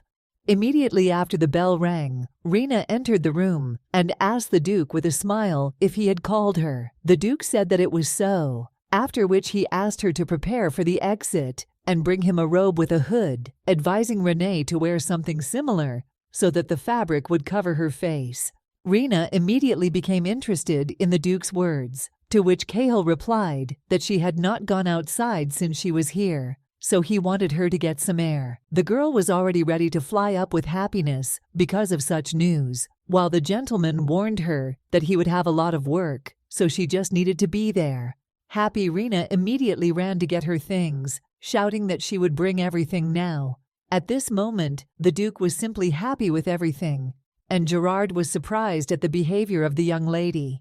Opening his mouth at the girl's behavior, the surprised Gerard asked the Duke how she could remain so calm in the presence of His Excellency, to which Cahel replied that he was also impressed. Gerard immediately asked the Duke if she could be one of the Aura Knights, or if she could be a relative of the Santella family, if she was not subject to the Duke's magic. But in response to this, Cahel only relaxedly leaned his elbows on the table, saying that he used to think that she was a spy for the White faction, but now he doesn't even think about it. Raina had already brought the men's capes, while Gerard was still asking the Duke in amazement how this was possible. This aristocrat only ridiculed his servant, laughing loudly. After some time, Raina was already sitting in the carriage, along with Cahel and Gerard, looking in surprise and inspiration at the views that opened from her window. The girl could not take her eyes off the beautiful castles and buildings of another kingdom, wondering out loud at the beauty around her. Even the people around were not the same as in Kerouac, which the girl told the hero about,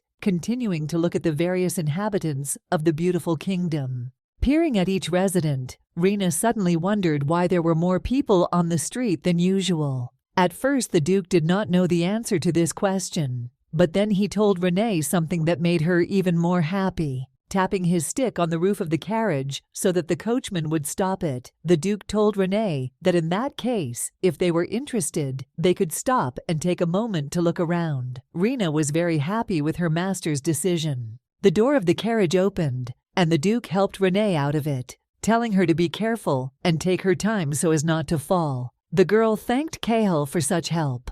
Surprised, Gerard looked out of the carriage and shouted to His Excellency that at this rate they would easily be late for their meeting with the Marquis of Rognac. But the Duke did not stop. He, holding Raina with him, only turned to Gerard, smilingly telling him that he could afford to be late. Amazed by the aristocrat's behavior, Gerard followed the couple with his gaze, not understanding one obvious, but at the same time surprising thing for him. Looking closely at the Duke, who was looking at Raina and smiling at her, Gerard did not understand how he could change so much in such a short time. The Duke and Ruav came to a place where crystal clear water gurgled. Raina admired her as if she had never seen fountains in person. In front of Raina, there was indeed a fountain, which turned out to be very tall and beautiful. as if made of white marble. Duke Ruava's personal maid couldn't stop looking at it, saying that she didn't even think that fountains could be so beautiful. Kale looked at her reaction with a smile, because he was sincerely happy for her. Raina said that she was very happy to see such a miracle live, which made the smiling Duke even more happy for giving the girl such emotions. Suddenly, the girl's attention was attracted by people who were doing something near the fountain. Raina asked the Duke what they were throwing into the fountain, to which Cahill replied that they were throwing coins there, and if you hit that stand over there, your wish would definitely come true. The main character said that he would now give her 1 coin and therefore ask her to think about her wish. Raina became embarrassed, admitting that she had never thought about it. Placing a coin in the girl's palm, the Duke asked Raina if she had never had any desire, for example, to be rich or to live a very long time. Raina peered at the silver coin, while the master told her to wish for what she really wanted, so that she could be as honest with herself as possible. While watching the large and delightful fountain, the girl suddenly cried out that she remembered something. Cahill said that he was happy for her, and then asked what her wish was. Closing her eyes and imagining something in her head, Raina, holding a coin in her hands, dreamily said the word family. The girl said that someday she also wants to have her own family. This greatly surprised the Duke. He looked at her with amazed eyes, realizing that if this was her main desire, it meant that she most likely wanted to get married. The Duke was actually scared, because he assumed that if she was wishing for a family, it meant that in the future she was planning to leave him as a maid and start a different life. While the Duke did not understand what was happening, Raina remembered that her mother left her too early, leaving her completely alone in this world. Also remembering her youth at Fidelia Castle, Raina suggests that Baron Fideli may not be her real father, because he always paid attention only to little Elliot. Because of this, Raina will never be able to forget how Uncle Theo cared for her, constantly telling her what a beautiful and sweet girl she was. However, as with Baron Fidelia, Uncle Theo was not her blood father, so he always paid more attention to his son Sid than to Renee. Watching happy families, Raina hoped that someday she would have a real, strong, friendly family. Therefore, Raina dreams of creating a calm life, with a warm home, and a loving husband with a child as happy and sincere as she was. Imagining a fire in her future cozy home, Raina understands that this is exactly what she wants more than anything in the world, to be loved in her own family. These thoughts made Raina forget even for a moment that she was now in the neighboring kingdom, right next to a beautiful fountain. Still surprised by his maid's words, the Duke decided to ask Raina if her wish was true, a family. The girl calmly replied that it was so. Cahill asked her again if she was impatient to get married, and if, in that case, she was thinking about some kind of wedding with someone. However, Raina replied that she had not thought about that yet. Raina continued to say that she just wanted a normal and loving family in the future. Duke Cahill was silent, looking at the gurgling fountain. Imagining Raina leaving his castle with a suitcase in her hands, the Duke realized that at that moment something seemed to make him stop breathing. He is even afraid to imagine that Raina will ever leave him because of marriage. Wanting to break the awkwardness, Cahill told the girl that in his opinion, it was too early for her to get married. To this, Raina replied that initially she was going to be married to Viscount de Loan.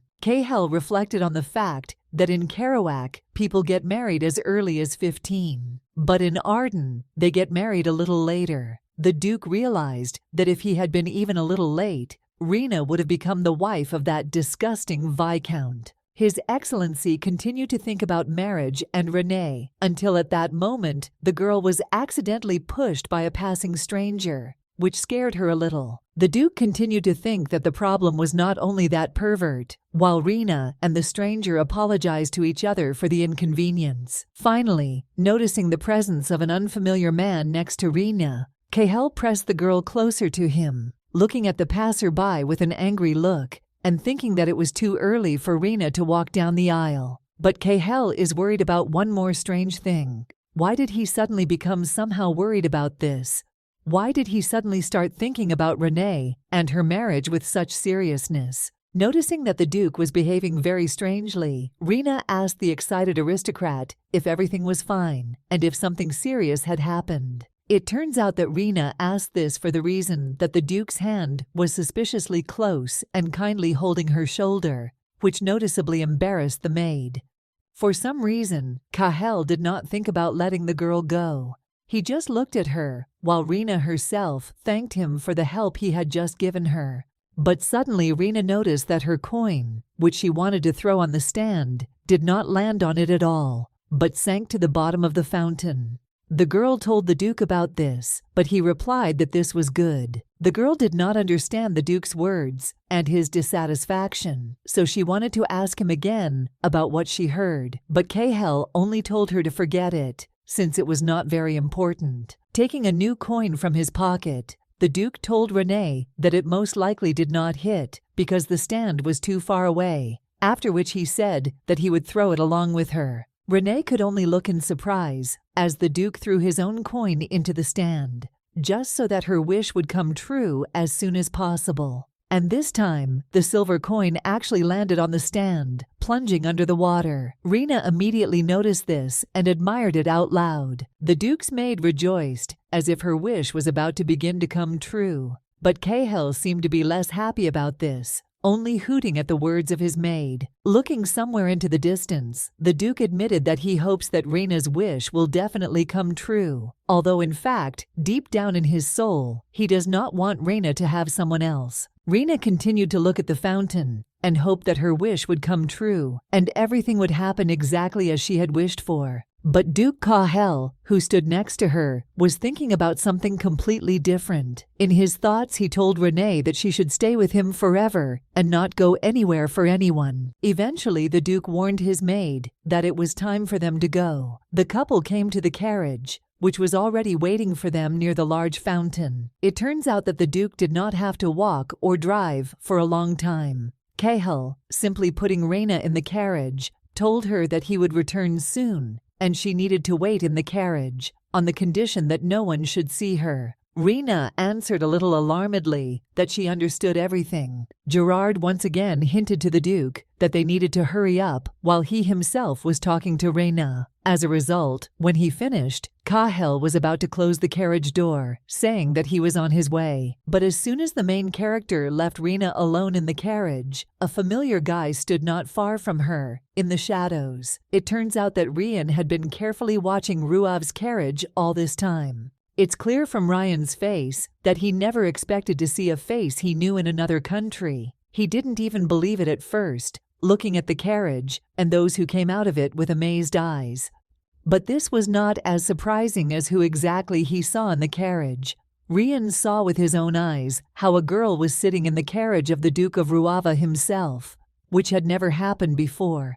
However, Rian clearly noticed that Cahel was very nice and polite with this girl. So the curious Rian has a logical question. Who is she? Due to the emerging interest, Rian came out of the shadows, approaching Ruav's carriage closer. He talks out loud about how lucky it is to see important guests in such a place. However, Raina also noticed a curious blonde who was interested in her. She was scared because before that, Cahel had clearly told her that absolutely no one should see her. But Rian was already waving to the lady in the carriage, welcoming her to the new kingdom, and expecting to talk with her on topics that interested him. The fact that Rian decided to talk to her made Raina even more scared. She didn't know what to do, since Rian had already asked her name. The girl was incredibly frightened by the guy who appeared out of nowhere. Raina understands that even strangers should not see her in the carriage, as it may seem too suspicious. In the end, Raina decided to simply cover her face from Rian with a black cloth because she had just been seen and she needed to hide. Ryan himself was surprised by this, asking the stranger what was the matter. Sweating with fear, Raina realizes that none of the strangers should have seen her. But then she allowed some guy to see her in the carriage of the Duke of Ruava himself.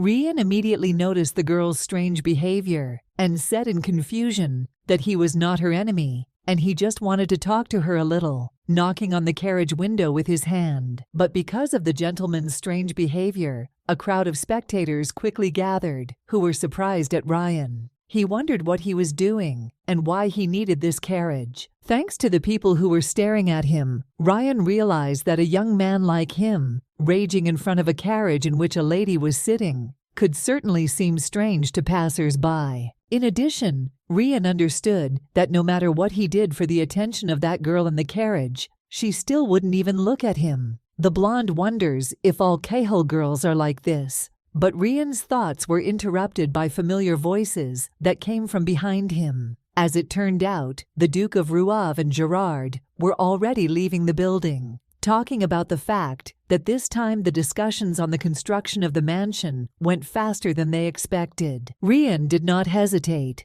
thanks to which he instantly hid from Rouave and his servant behind the carriage, listening to them talk about the fabric, which was no worse in quality than the previous ones, and that today they were returning home sooner. After a while, the carriage with Cahal, Raina, and Gerard left, and Ryan could only think about the mysterious stranger in the open air, wanting to talk to her at least once.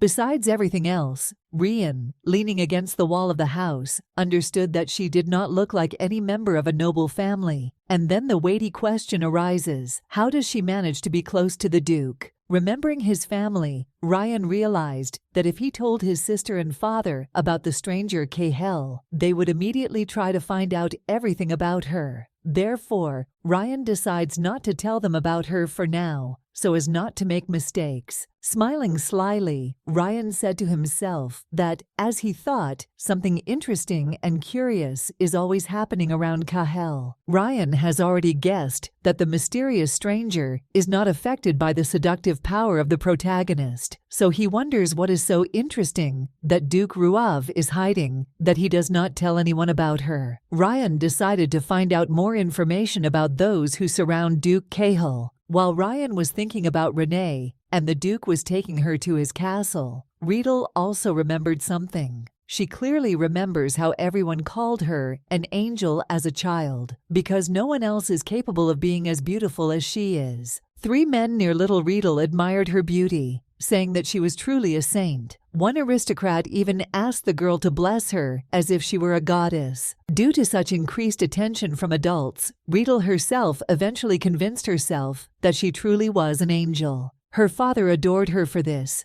constantly holding her in his arms and telling her that in the future she would be at the top of the kingdom, because the gods sent her to him only for this. In addition, it was his daughter that Father Santella asked to fulfill all the dreams of his family, which is why it was not difficult for Riedel to understand that she was the chosen one for all the people in her duchy. With these thoughts, Riedel recalled her recent meeting with Queen Ardania, who showed no respect for her, constantly talking about Duke Rouave rather than about her. But Riedel understands that no queen can subjugate her anymore, because she is a special girl, almost a saint for everyone.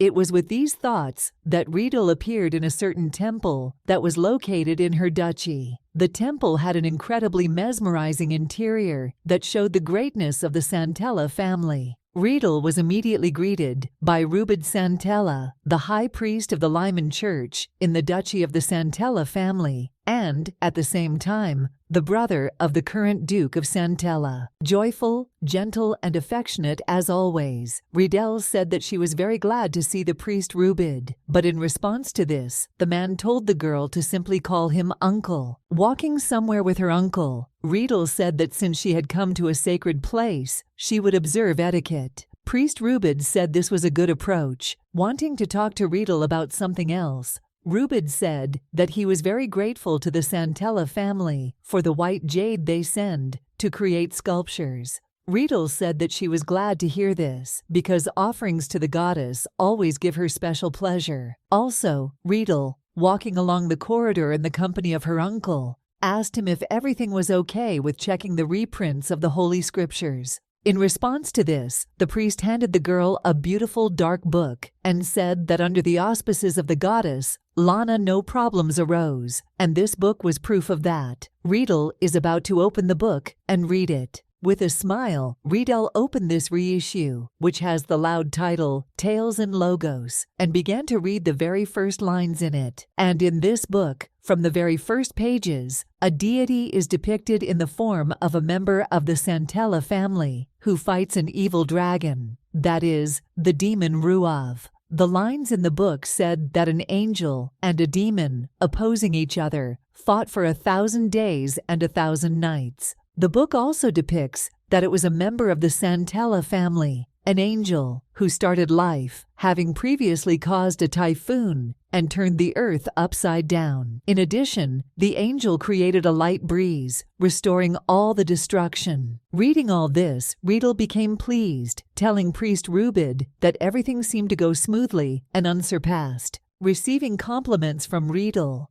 Rubid admitted to her that he wanted to correctly understand the words of the goddess, so he changed the passage about the two beasts. But Riedel asked the priest about the part that she had previously asked to change in the same order. Leafing through the pages of the scripture, Riedel listened to Rubid, as he said that the fragment associated with the prophetic book of Melik had also been altered to suit his convenience. Riedel actually found this fragment and read that when the old sun sets and the second moon rises and the stars Deneb and Altair turn to Spixa, the chosen one will raise the eternal sun. In addition, the book said that in the 2,000-year Logos, the Santella and Ruav families would fight for the throne, and only one family would be able to become the sole ruler of the new era. Putting the book on the table and closing it, Riedel said contentedly that the glory of the Logos, which would find a new owner, would be endless. The girl thanked the priest for such work.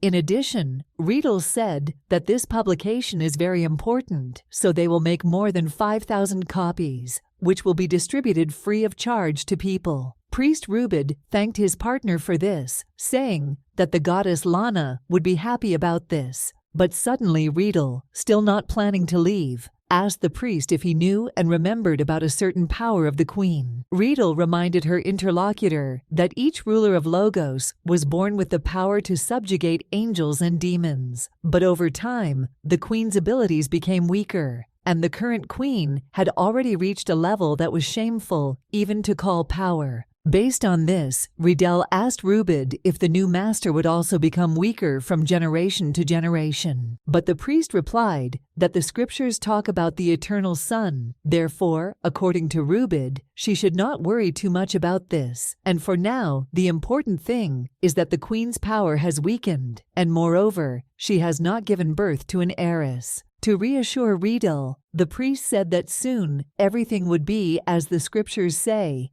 and the queen would not interfere with them. In response to this, Riedel said that this concerns only 2 families of dukes, and they do not even need the queen. Afterwards, the priest knelt down and kissed Riedel's hand, telling her that she was their family's greatest achievement. Priest Rubid also admitted that they had long ago enchanted their bodies in order to weaken their obedience and not obey the queen, and after that, she appeared in their family, an ideal person who shows neither respect nor loyalty to the queen. Kissing Riedel's hand, the priest said that she would be the one who would fulfill the long-standing desire of their people. Riedel just raised her hand and said that she would begin the glorious history of the Santella dynasty, and this religious book would be the beginning of the expulsion of the demon Ruav from the Holy Family. The priest was happy with these words. He only said that Riedel was a noble man who had inherited desires and families,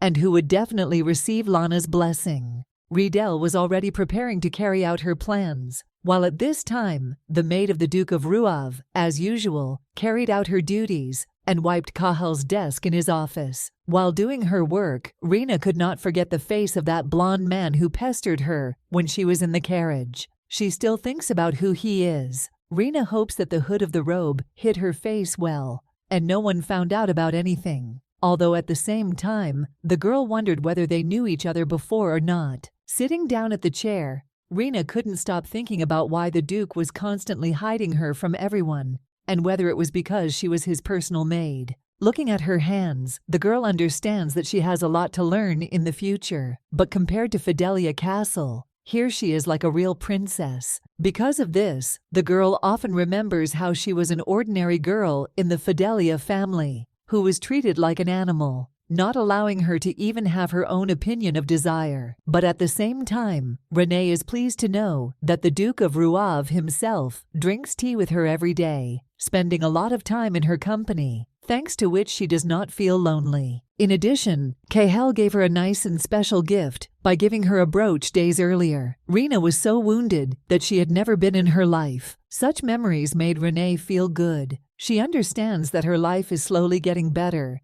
and she has reliable support in the form of the Duke. However, at one moment, Raina was frightened by one terrible thought about whether she was being paid too much, like for an ordinary servant of the Duke of Rouava in the castle. Because of this thought, Raina began to think hard about the fact that she was generally carrying out various assignments, but thoughts appeared in her head about how to somehow make the main character happy, and Raina was able to come up with what she wanted. She joyfully and motivationally clenched her hands into fists, exclaiming that this was exactly what she needed, and she immediately needed to find it. But suddenly, a large silhouette appeared behind the emotional lady, who asked her what exactly she wanted to find. This made Raina so scared that she almost forgot what she was thinking in an instant. It turns out that the Duke was behind the girl. Cahill calmly asked her what she was thinking about, and what she planned to look for if she was so frightened by his presence. But Raina was not going to tell the Duke everything. She quickly ran out of the room in fear, shouting that there was nothing wrong with her behavior and that she would now prepare a bath for him. A few minutes later, the bath was already filled with hot water, and the maid was waiting for Cahill for a bath. The Duke was soon stripping off his clothes, exposing his back, and preparing to enjoy a hot bath after a long day. But the aristocrat's quiet time in the bathroom was interrupted by a sharp pain in his shoulders. The pain was such that he grabbed one shoulder, emitting a painful groan. Raina immediately took notice of this, turning her head to the Duke and asking him if anything hurt. Cahill replied that his muscles just hurt, since he had not fencing for a long time. Hearing this, Raina realized that this was what she needed. She parted her lips, realizing that now she could do what she wanted. Clapping her hands, the joyful girl once again said that this was exactly what she needed. So far, Cahill doesn't even understand what Raina means. The maid said that she would help Cahill relax. Immediately after this, Raina, in the bathroom, asked Duke Ruwawa to wait for her here for a while she went off somewhere. Having done some work, Raina rolled up her sleeves so that it would be convenient for her to help Cahill wash himself. The girl also took off her apron because she no longer needed it in the bath. Hearing that the maid was going to give him a massage, Cahill, standing nearby, asked whether it was necessary to do it while bathing. Raina replied that yes, because hot water helps to relax the muscles and the massage will be more effective. After Raina's words, the central character of the story still did not contradict her and climbed into the bathroom filled with hot water and rose petals. He's still wondering if everything will be okay. About to relax from a massage, Duke Cahill worries about whether his demonic powers will affect her if they are so close to each other in such a situation. Not feeling particularly relaxed because of the hot water, Cahill said dissatisfiedly, saying that he thought that nothing would work out, but he had no idea what Raina would do now. Having asked Cahill to be quiet, she touched his shoulder, which made the aristocrat fall silent and wary at the same time. He guessed that Raina was not going to joke with him. Having told the Duke that everything would be fine, Raina simply touched his shoulders, which incredibly surprised the gentleman. The Duke continued to be surprised by the actions of his personal maid, until at that moment she asked him to lean on the edge of the bathtub to make the relaxation even more pleasant. Raina calmly told the Duke that she would now wash his hair, but Cahill at that moment could not understand why his soul became so calm. He did not want to refuse her or interfere with her in any way. Cahill asked Raina about washing his hair, to which the girl replied that she would now put a towel under his neck so that he could lie down. Raina also told Cahill not to worry and to lean back. The aristocrat immediately leaned on the edge of the bathtub, asking Raina if he was doing everything right. The girl replied that yes, and once again recommended that he relax. After this, the lady began to wash her hair. Having thoroughly lathered the Duke's hair, Raina carefully washed it from all sides, while the gentleman himself simply waited. Raina looked at the Duke with a smile, not making any mistakes in her business. She also seems to enjoy her work if she smiles easily. But Cahel did not take his eyes off her. He was at the same time calm and carefully watching Raina's every move, piercing her with his gaze. The girl was able to successfully wash the aristocrat's hair, after which she warned Cahel that she would begin the massage. The lady had already begun to give the Duke the promised massage of the painful places, constantly asking him where it hurt. Cahel answered her shyly, not knowing how to react correctly. Looking at the Duke, Raina calmly told him to tell her if it suddenly became painful or unpleasant, but Cahel remained calm. Raina massaged the aristocrat's shoulders while he answered her so that she wouldn't worry so much about him,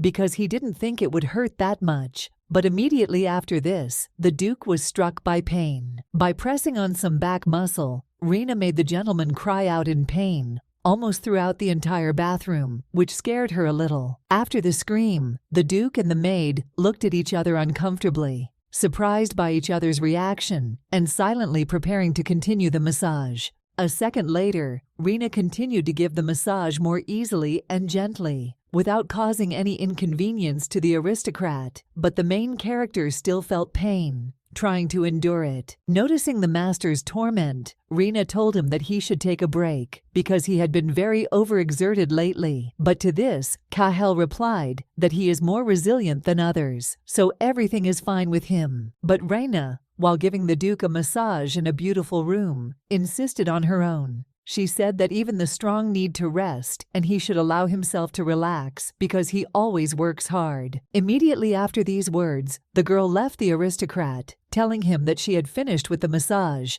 and asked the Duke to warm up a little more in the bathroom so that his muscles could relax. Looking at Raina, Cahel could not help but notice that she was tired. Sweat was dripping from her face, and she herself was breathing hard from the steam of hot water and labor. Because of this, the Duke immediately told the girl that she looked very tired, due to the fact that she worked diligently just for him. But Raina, like a hard-working rabbit, screamed that she was fine and she was quite resilient. Also, the maid, standing next to the Duke, advised him to immediately go to bed in a warm place after a long massage, so that there would be no more aches in his body. Cahel decided to thank her with compliments, admitting that she does a very good massage and it really makes him feel better. The compliments addressed to her made Raina smile once again and thank Cahel with joyful eyes, which embarrassed him a little. The girl was about to leave in order to leave the Duke alone, but it was at that moment that she felt Cahel's palm touching her hand.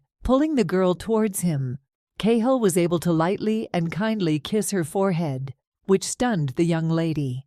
This is gratitude from the aristocrat for the help she provided him. Blushing from the Duke's kiss, Raina looked into his eyes in shock, stuttering in shock, and asking him what was wrong. But the aristocrat was not going to answer her, because she herself understands everything. Cahel only looked sweetly at the girl, with kind eyes and a slight smile, not yet intending to let go of his hand from her face. In addition to all the shocking events, Cahel patted Raina on the head, saying words of gratitude to her. Raina was numb from amazement, not knowing what to say or do. After showing his gratitude to the girl, the Duke shyly turned away from Raina and lowered his hand as if nothing had happened, telling her that she could now go. Cahel even turned away from her, so as not to embarrass her and himself after what happened. Raina calmly replied that in that case she would go, after which she left the bathroom. The girl left the bathroom, tightly closing the doors behind her, and not understanding what had just happened. She is about to spill out her true emotions. The blush returned to the girl's face as she realized in a daze and excitement that something frank and personal had just happened between the two of them.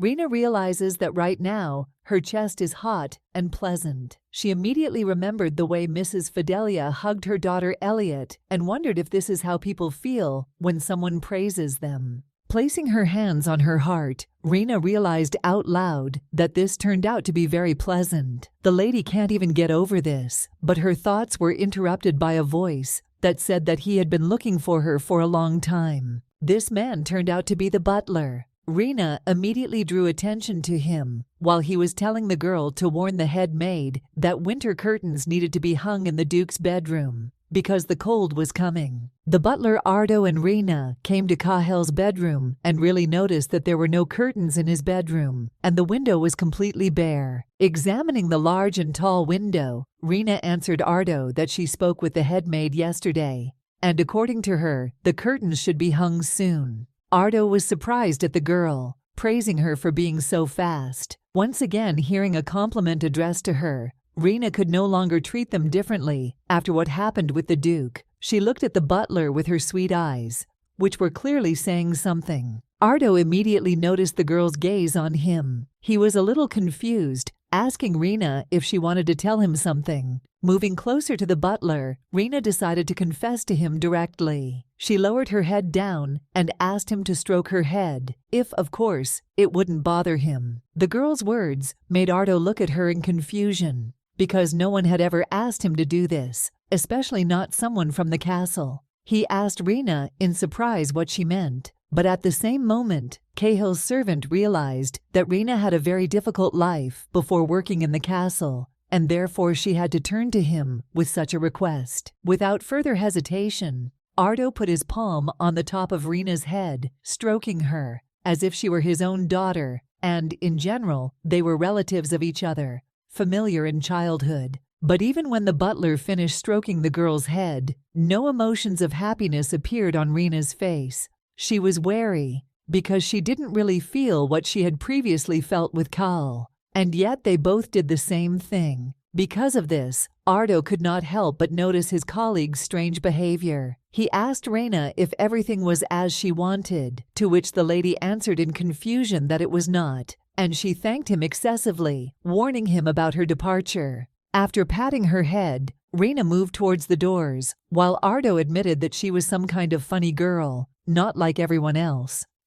The maid walked along the corridor and thought hard about the fact that she was still pleased, but this feeling was still not similar to what she felt with Cahel. In addition, Raina realizes that she liked the strokes of the Duke more than the butler. Raina is very worried because she cannot understand her feelings. She only enjoys the attention of the Duke, and this begins to greatly alarm her. Meanwhile, the Duke of Rouave had already finished bathing and came out of the bath wearing a light shirt and a potassium around his neck, drying his wet but clean hair with a white towel. He decided to enter one of his luxurious rooms, carefully opening the door to it. Since night had already fallen, the Duke opened the window and admired the bright stars in the sky, while thoughts about his personal maid, Raina, continued to haunt his mind. Remembering her clothes, voice, smile, eyes and hair, Cahel cannot understand who she is and why she drives him crazy. He is eager to find out more information about her. Squeezing his potassium in his hand, the Duke understands that when she smiles, a desire burns in his soul to hug her as soon as possible, and this makes him sadder and sadder every time. Cahel continued to think about this when his magical potassium began to emit a magical glow. The Duke wonders if he himself is under the influence of demonic power. Remembering how he recently kissed her forehead, the aristocrat thinks that if he were given the opportunity to feel the same thing, only something more, he would gladly agree to it. Realizing that he was thinking about the wrong thing, the hero was embarrassed by his own obscene thoughts, sighing heavily from the difficult situation. Putting his hand on the windowsill, the Duke, clearly intoxicated by something, cannot understand what is the matter and what he allows himself to think about. Raina has recently become an adult, and she is too innocent. The Duke would have continued to think only about Raina and meeting her, if not for Gerard, who burst into his room and shouted out to him to look at something interesting. Cahel decided to joke about his suddenness, saying that he seemed to burst into his bedroom with the purification potion, but the Lord had no time for that. Gerard said that there was no time for jokes, and he urgently needed to look at this book. Gerard showed his master a large blue and yellow book, saying that it was a revised version of the scriptures that would be published next month. Cahel immediately took it in his hands and opened it, while Gerard, stunned by something, asked the Duke to pay special attention to the part called Tales of the Logos. After opening what the servant asked for, the Duke realized something. Gerard only confirmed his guesses, saying that now the Santella family openly declares that the Ruavs are demons. But Cahel said with a smile that everything in this book was written plausibly, and they were able to convince even him. In response to this, an alarmed Gerard said that this was a real brainwashing of ordinary citizens, aimed at making the Ruav family an object of hatred. In addition, Gerard added that such significant changes were most likely sponsored by those who support the scriptures. But for Gerard, this was not the worst thing yet. According to him, in newspapers popular among local residents, Cahel is insulted, calling him a demon of temptation and generally portraying him as a terrible killer. In the end, Gerard shouted out that he assumed that the one who created this nonsense had blonde and long hair with blue eyes. Sitting down on the bed, Cahel decided to reassure his subordinate,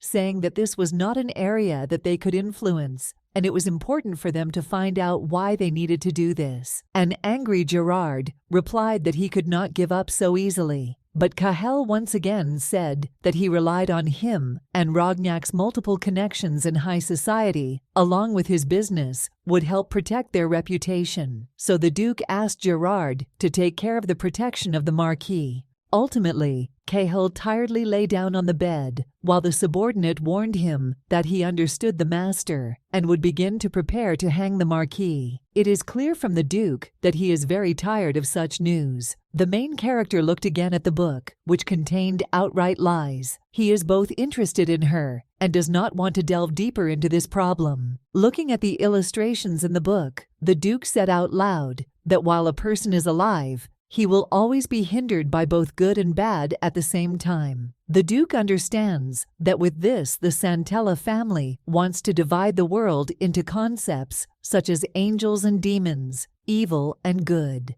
Angry over this problem, Duke Ruav realizes that people in society are even more stupid than he thought. But even in such a situation, Cahel is not going to give in to panic. The day after Gerard appeared in the bedroom with an unpleasant book that spoiled his romantic mood, the Duke, as usual, drank tea in the company of Raina, talking about something along the way. Suddenly, Cahel told Renee that he wanted to ask her something. The girl immediately paid full attention to the Duke's words, stopping her drinking of tea. The thoughtful and serious aristocrat immediately said that he was simply asking this out of interest, and if she did not want to talk, she did not have to answer him. Renee was already very curious, so she asked the gentleman what exactly he wanted to ask her. Putting the cup on the saucer, Duke Ruav suddenly decided to talk about personal things. He reminded her that her dream was to start a family, and regarding this, he wanted to ask her something. Stuttering a little from embarrassment, Cahel somehow asked Raina if she had any ideas about what her husband should be like. It is clear from the girl that she was surprised by such a question that she raised her shoulders up. Raina decided to politely ask the aristocrat why he was suddenly asking her about this. Cahel replied that usually the marriage of a close maid is arranged by the one to whom she serves, and he himself is her only master. Lowering his gaze, Cahel also said that he therefore had to hear her opinion, and that was all. Raina happily said that she understood the gentleman and thanked him for being so worried about her. Looking at the floor with his sad eyes, the Duke listened carefully to the words of his personal maid that she would like to become the wife of an affectionate man if she had to choose. Cahel was sadly silent. The aristocrat with demonic power briefly said that he understood her words. At that moment when Raina admired his kindness towards her, because she does not know another person who would care about his servants. Happy Raina continued to rejoice that she was lucky enough to live side by side with a pleasant and understanding aristocrat who understood her perfectly. But then she heard a question that made her instantly angry. Raina was silently surprised by His Excellency's question, because he suddenly dared to ask her about Sid, asking if he was an affectionate person. The girl decided to answer calmly, saying that this was all true and the Duke was right. But Cahill continued to talk about his own things, admitting to Renee that Sid was always strange to him because he walked with a stone face and was generally somewhat weak. As he uttered these words, Duke Cahill could not help but remember Rena's half-brother himself. The Duke remembered him with ordinary clothes, a weak character, and a bizarre behavior, which is why he asked such a question. Not going to tolerate such insolence from the aristocrat, the maid stood up from her seat in anger, shouting at the Duke that even if Sid was a little harsh, he was kind to everyone close to him, and he was thin because he ate little as a child. Surprised by the girl's sharp and violent reaction to such words, the amazed Duke looked at the girl with wide eyes, while Raina continued to defend Sid's honor, saying that he was actually the best groom in Kerouac. The main character's hand continued to shake when Raina told him that for her, the soul is much more important than appearance, and if a person is rotten from the inside, she would never pay attention to him. Remembering various aristocrats, Duke Ruavi understood one thing. Raina is right, and it turns out that he is just a monster in a beautiful package. Cahill remembers that he always did not try to look into the souls of others, but was only wary of them, justifying this by the suffering that demonic power brought. After carefully looking at Raina, who was still standing in front of him out of anger and indignation, the protagonist said that then, in her opinion, he should be disgusted with her. This made Cahill fall silent. On the one hand, he received an answer to his question. It was not the one he expected to hear from the girl, to whom he was definitely not indifferent. Raina immediately noticed her master's sadness, realizing that she had done something wrong, which was why Cahill fell silent. Sweat was running down her face due to excitement and anxiety. In response to this, the girl put her hand on her heart before clenching it into a fist. She clearly wants to confess something to Duke Ruavu, and now decides to do it. Hanging her head and looking down in shame and sadness, Raina honestly admitted to His Excellency that she was very afraid of him at first. Raina, recalling how she appeared before the Duke, frightened and in a beautiful dress, said that their first meeting took place in a not particularly favorable environment. However, Duke Ruawa's personal maid smiled and blushed with pleasant thoughts and recognition, saying that she now thinks that the Duke is a rather kind and affectionate person. Listening to Raina, Cahill couldn't help but show real shock on his face. The girl told him that he managed to give her what she could only dream of, and even brought Uncle Theo and Sid here and helped them settle down. Standing right next to Cahill, Raina said she didn't know how to repay him for his kindness. The girl also added that he had recently praised her. Cahill was surprised by the maid's words and asked her about it. Raina did not explain anything to the Duke in words. She only touched her brown hair with her hand, hinting that the Duke had recently stroked her head and kissed her. This surprised the usually angry and serious gentleman. He also said nothing, but showed the girl such surprised eyes that one could immediately understand that he was amazed. The couple continued to look at each other without saying a word. They both seemed shocked by their words and confessions, but at the same time, they became close to each other. As a result, the main character embarrassedly adjusted his tie, realizing that it was he who should have said the words of gratitude and not Raina, who says them almost every day. Raina also straightened her hair with a slight smile, until she herself did not even realize that she and her existence were a great miracle for Duke Cahill. After that, the Duke asked Raina to sit down, and over a cup of tea, said that he was sorry that he could not pay enough attention to her, constantly hiding behind stupid excuses. At this time, the sun was shining outside the window, and the tree branches were already bare. The main character asked the girl if she had warm clothes, since December was coming. Raina replied that she had the wool coat that he had bought her the previous time, but she did not buy shoes because she did not think she would need them. The words of Duke Cahill immediately surprised the girl because he told her that this would not work and that she needed to quickly take measurements and place an order. Raina doesn't understand what all this is for. About to explain his words, Cahill began with a smile to say that when winter begins, he goes sledding to Ardan. Putting his hand near the sweet girl's palm, the Duke of Ruav brought his story to an interesting solution, thanks to which Raina would not be sad during the cold season. Much to the surprise of the maid Raina herself, Kahel told her that she would be the only maid to go with him to Ardan and keep him company. Raina, of course, could not refuse such an offer. She lowered her gaze and became embarrassed, without even saying anything. Duke Ruav at this time told her that if they were talking about it, they needed to prepare everything right away. The Duke immediately turned to the butler and ordered him to immediately call the merchant, to which Ardo immediately said that he would do this. And at this time, Raina felt a strange sensation in her heart. It was beating very quickly. After some time, the merchant arrived at the castle. The merchant immediately told his customers that sable fur is divided into 3 grades and anything worse is not suitable for them. Measuring Raina's parameters in front of the mirror, the merchant told the Duke that it was better to buy the 3rd grade of fur, but Kahel briefly said that they would only buy the 1st grade of sable fur. Serious Kahel looked at the merchant, who once again asked him if they needed the 1st grade. The Duke repeated once again that they only needed this one. Realizing this, the merchant immediately turned around and looked at Raina, not understanding something. Looking closely at the maid, who looked out of mood and even sad, the merchant did not understand why the Duke was going to use the 1st grade of fur, the most expensive, on her, because she was an ordinary girl. In addition, the merchant recalled the mysterious agreement that he had signed earlier under pressure from the Duke of Ruava. He does not understand who this girl is for him, that he keeps everything secret and buys all the most expensive things for her. However, while thinking about this topic, the merchant suddenly realized what was happening. He could not even believe the idea that Raina was his mistress and no one else. This made him instantly surprised, not knowing what to say. Looking at Duke Ruava with a suspicious look, the merchant understands that if this truth comes to light and secular society finds out about it, everything will literally turn upside down. Noticing that an ordinary merchant was looking at him as if he wanted to wish him something, the main character seriously, and with some anger,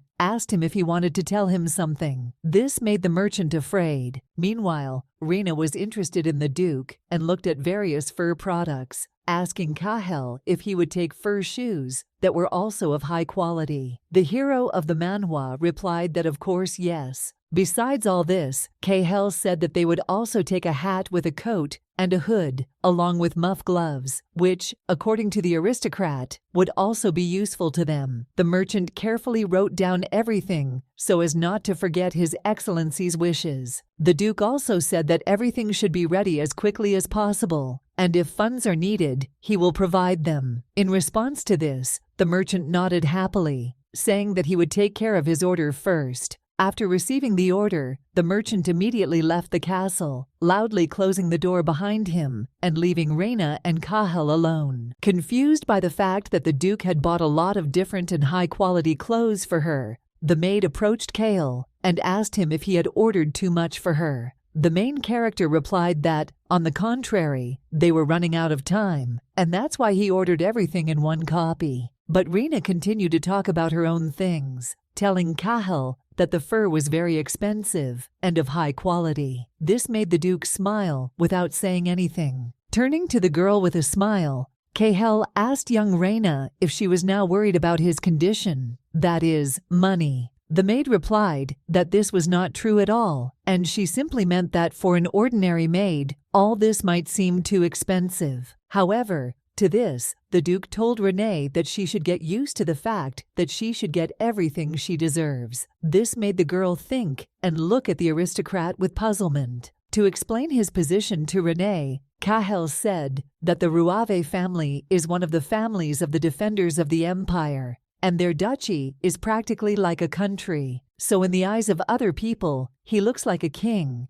and Renee also cannot wear just anything. These words made Raina touch her chest again, silently surprised by her master's words. She is very grateful to him and therefore embarrassed. However, at the same moment, Raina realized that all this was not for her, but only to maintain the status of the Ruav family. So she thought about it, still saying thank you to the Duke. Immediately after this, the girl bowed low to the master, saying that she would serve him even better. This made Cahel just smile at her. Wanting to please the girl, the protagonist placed his hand on the grateful Raina's head, telling her that she had been doing quite well lately. Carefully watching the girl's reaction, Cahel silently hoped that the girl did not mind him touching her without permission. But Raina did not resist or be offended by the Duke. She allowed him to poke her head while creating a quiet silence. In fact, Raina was glad that the Duke praised her again. She smiled sweetly and thought about the most beautiful thing in the world,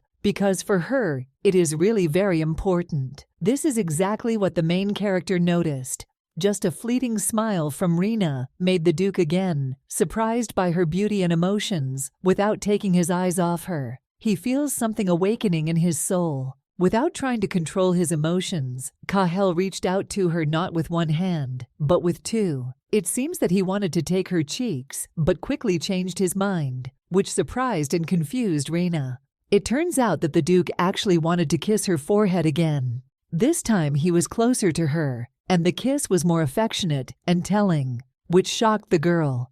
This made Raina feel scared and embarrassed, leaning away from the aristocrat and shouting Cahel's name from the awkward situation. The girl realizes that they are becoming too close, both for a maid and a duke, but the main character reacted to everything absolutely calmly. He just looked at Raina and told her with displeasure that for some reason she didn't smile this time. The girl continued to be embarrassed by the situation, wondering why he praised her, because she didn't do anything like that.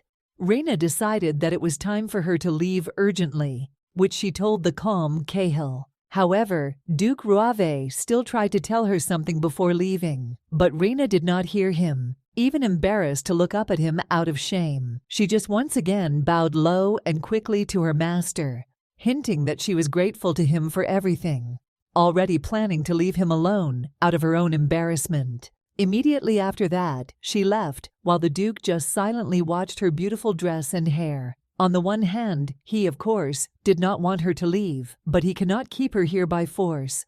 While Raina and Cahel were preparing to leave for Ardan, in the Duchy of Santella, they were already discussing Cahel and especially his maid. At the desk sat the one who asked the servant whether that stranger was his maid. The subordinate replied that everything was exactly like that. In addition, Rihanna's servant said that she could certainly be his mistress if Cahel was going to give her clothes made of expensive fur. This greatly surprised Rian, and he asked his subordinate about this. Rian also told his reporter that Ruav is not so shameless as to make such connections, and, on the contrary, he is closer to innocent angels. Leaning back in his chair, Rian said that he was very surprised by the fact that with his condition and pretty face, Cahel understands absolutely nothing about this, so he doesn't even believe in it. But at the same time, looking away with his blue eyes, Ryan reflects that it is definitely strange that Cahel has acquired a close maid. Ryan wonders how she manages to be next to him every day and not succumb to his demonic power. Slamming his hand on a stack of papers, Ryan exclaimed that in any case, they need to continue surveillance, and he doesn't know what's going on. But it seems to him that the girl is seriously not susceptible to demonic power. Ryan also ordered a servant to check the temples for the person who left monasticism of her age. After the servant said that he understood everything and left, Ryan could only think about this whole situation with a smile, because that maid really interested him with her unique ability. Meanwhile, in another kingdom, something interesting was actually happening around Duke Ruava.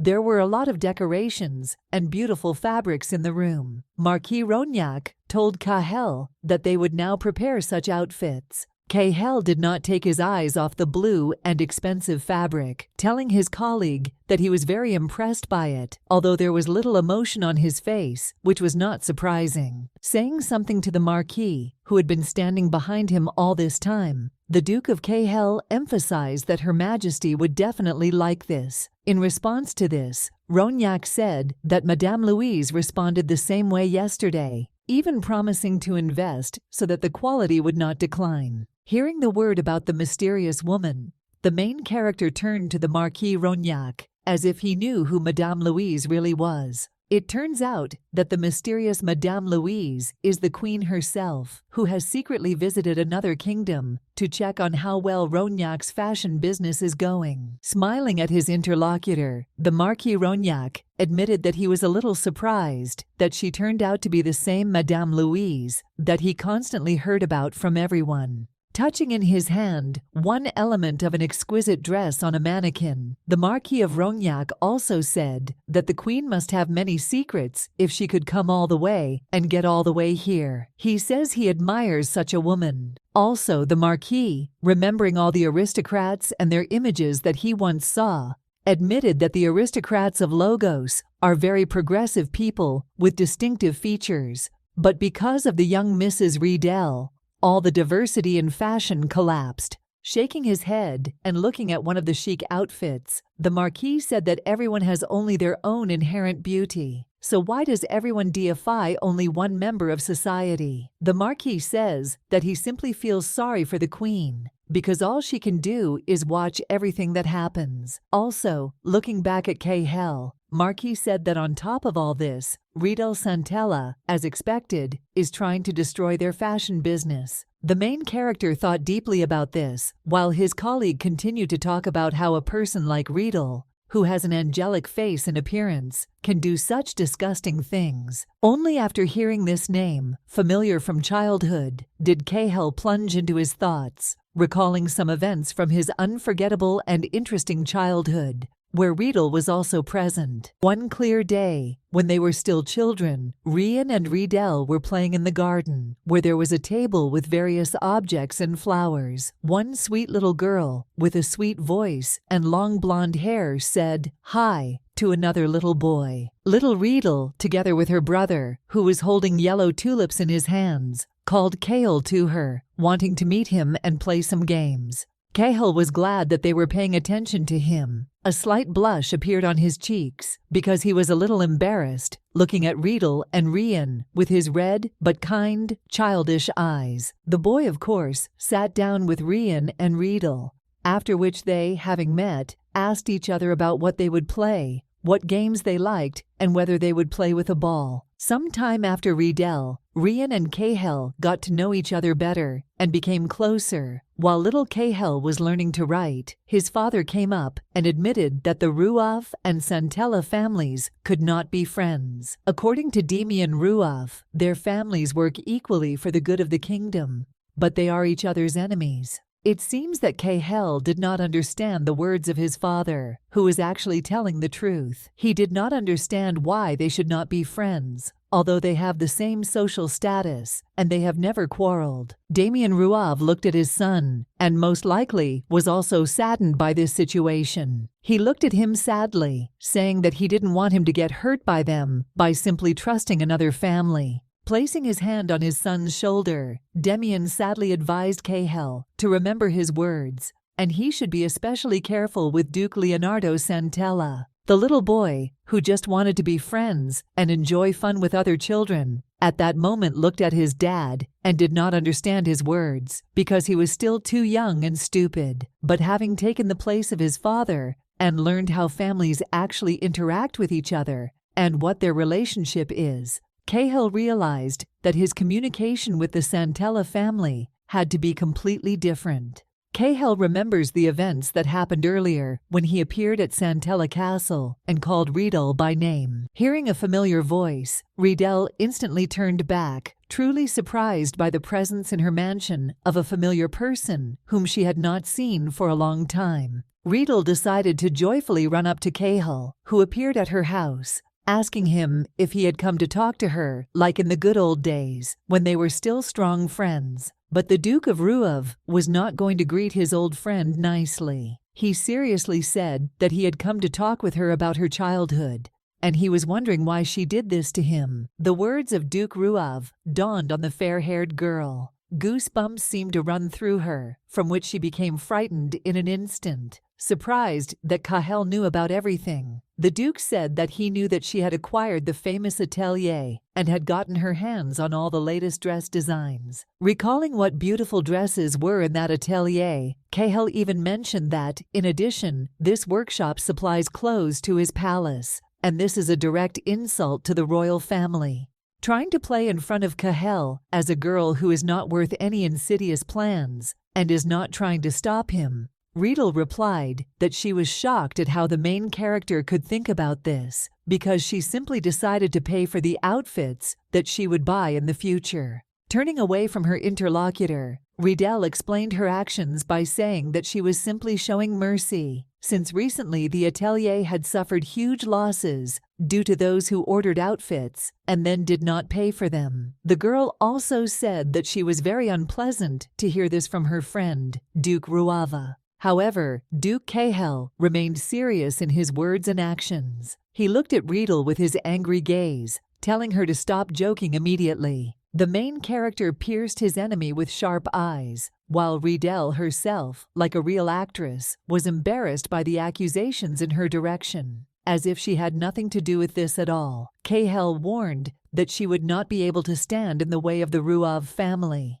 To piss off the deceiver, Cahel began an alarming conversation with her about how long, in her opinion, she could deceive the queen with her pretty face, and whether she, a member of the Santella family, had betrayed the trust of Her Majesty. Turning away from her, the main character of the Manhwa said that everything was terribly sad for him. He knew Riedel since childhood as an ordinary, kind lady, but now her actions make him think the opposite. In the end, the childhood friend turned away and walked away from Riedel, while she herself looked at him and remained silent, realizing that she could not play convincingly enough to deceive him. Outraged by Duke Ruawa's words, Riedel glared at him and angrily asked if he said anything about Her Majesty's trust. Riedel was very angry and infuriated by the fact that, in the opinion of Duke Cahel himself, submission to the queen is trust in her, although, in the opinion of the girl herself, these are completely different things. Returning to the present, Cahel himself no longer noticed how the Marquis Rognac called him, not understanding why he was so deep in thought that he did not hear him. The main character actually looked down, looking somewhere at the floor. Looking at his colleague, Cahel said that he was just distracted a little, after which he asked to get back to business. The Duke is interested in how things are going with losses in the studio. Marquis Rognac replied that there were no significant losses so far. However, right now the craftsmen are busy with a new order. They are working on the Queen's outfit for the New Year's ball. Rognac also admitted that he was concerned that Santella might threaten workers or try to ruin finished products, which could affect business. Based on this, the Marquis of Rognac politely asked the Duke of Ruava to take care of the security, to which he quickly agreed, because he could not refuse his colleague's help. Also, the main character, with a smile on his face, told the Marquis that he needed to secretly go to his estate, and he thought that it would be safer to make clothes this way. The Marquis tried to object to Cahel, but it did not work out because he interrupted him. Wanting to further strengthen his relationship with the Marquis, the Duke said with a smile that the Ruav mansion was the safest place to hide from Santella, and the reason for his help was quite compelling. Also, placing his hand on the shoulder of the surprised Rognac, the Duke of Cahel, being as close as possible to him, said that the doors of the Ruav castle are always open for Mr. Rognac. This made the Marquis immediately blush and feel shy, looking at the Duke with his stunned eyes. In fact, Marquis Rognac likes Cahel, but no one knows about it yet. At that moment, Rognac felt his heart about to jump out of his chest. Towards the end of their conversation and discussions of plans for the future, Cahel finally got into his carriage, preparing to go home. The coachman was already ordering the horses to move, while at this time, Cahel was relaxing in the carriage itself. Sighing wearily, the main character was probably already thinking about returning home and resting at least for a minute, and maybe meeting the kind Raina. Remembering the events and conversations with the Marquis that took place earlier, the Duke could not throw away Rognac's words that the Santella family was increasingly trying to destroy their business. Scratching his head and not stopping to think about this whole situation, the Duke realized that Santella was not going to give in to him. And besides, this trip home would not be as easy as before. But the Duke does not dare to forget that he has Raina. a special girl who will definitely like the views of Ardan, that is, the place where he is going to go with her. Looking dreamily out the window and smiling in the moving carriage, Duke Cahill realizes that this time it might even be fun. After an hour of traveling by carriage from another kingdom to their own mansion, all the servants had already begun to carry out the instructions that the aristocrat had given them. One black-haired maid was carrying boxes of things, saying that all this needed to be put in the carriage for His Excellency.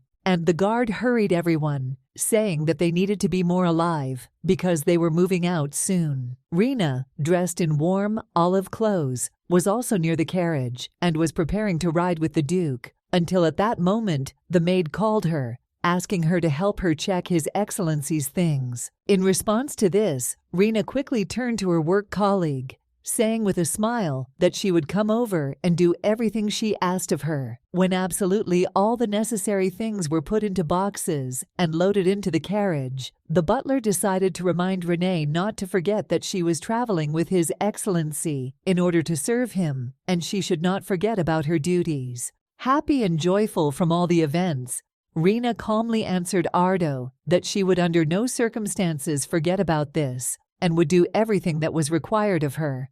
Although Raina was happy, everything around was good and calm. The butler did not subside the thought that he was restless in his soul. This made him sigh sadly, not knowing what to do. Remembering how interested he looked at Raina when they bought winter clothes for her, the butler thinks that he hoped that the Duke would finally update his winter wardrobe after a long time. But instead, he bought everything for Raina. Ardo thinks that Cahill is too much interested in her. While Ardo was thinking that Raina might try to do something bad at some point, the girl herself said that she was a little worried because it was her first time going to Chardin. She talks about how you need to take care of the Duke's outerwear first. Ardo said that her thoughts were correct, but he also advised her to ensure that the Duke often applies cream to himself because the air in that region is very dry. Raina resolutely replied that she would not forget about it. However, at this moment, Ardo was distracted by another voice, which said that he had recently become very worried. The butler immediately turned his head in the right direction.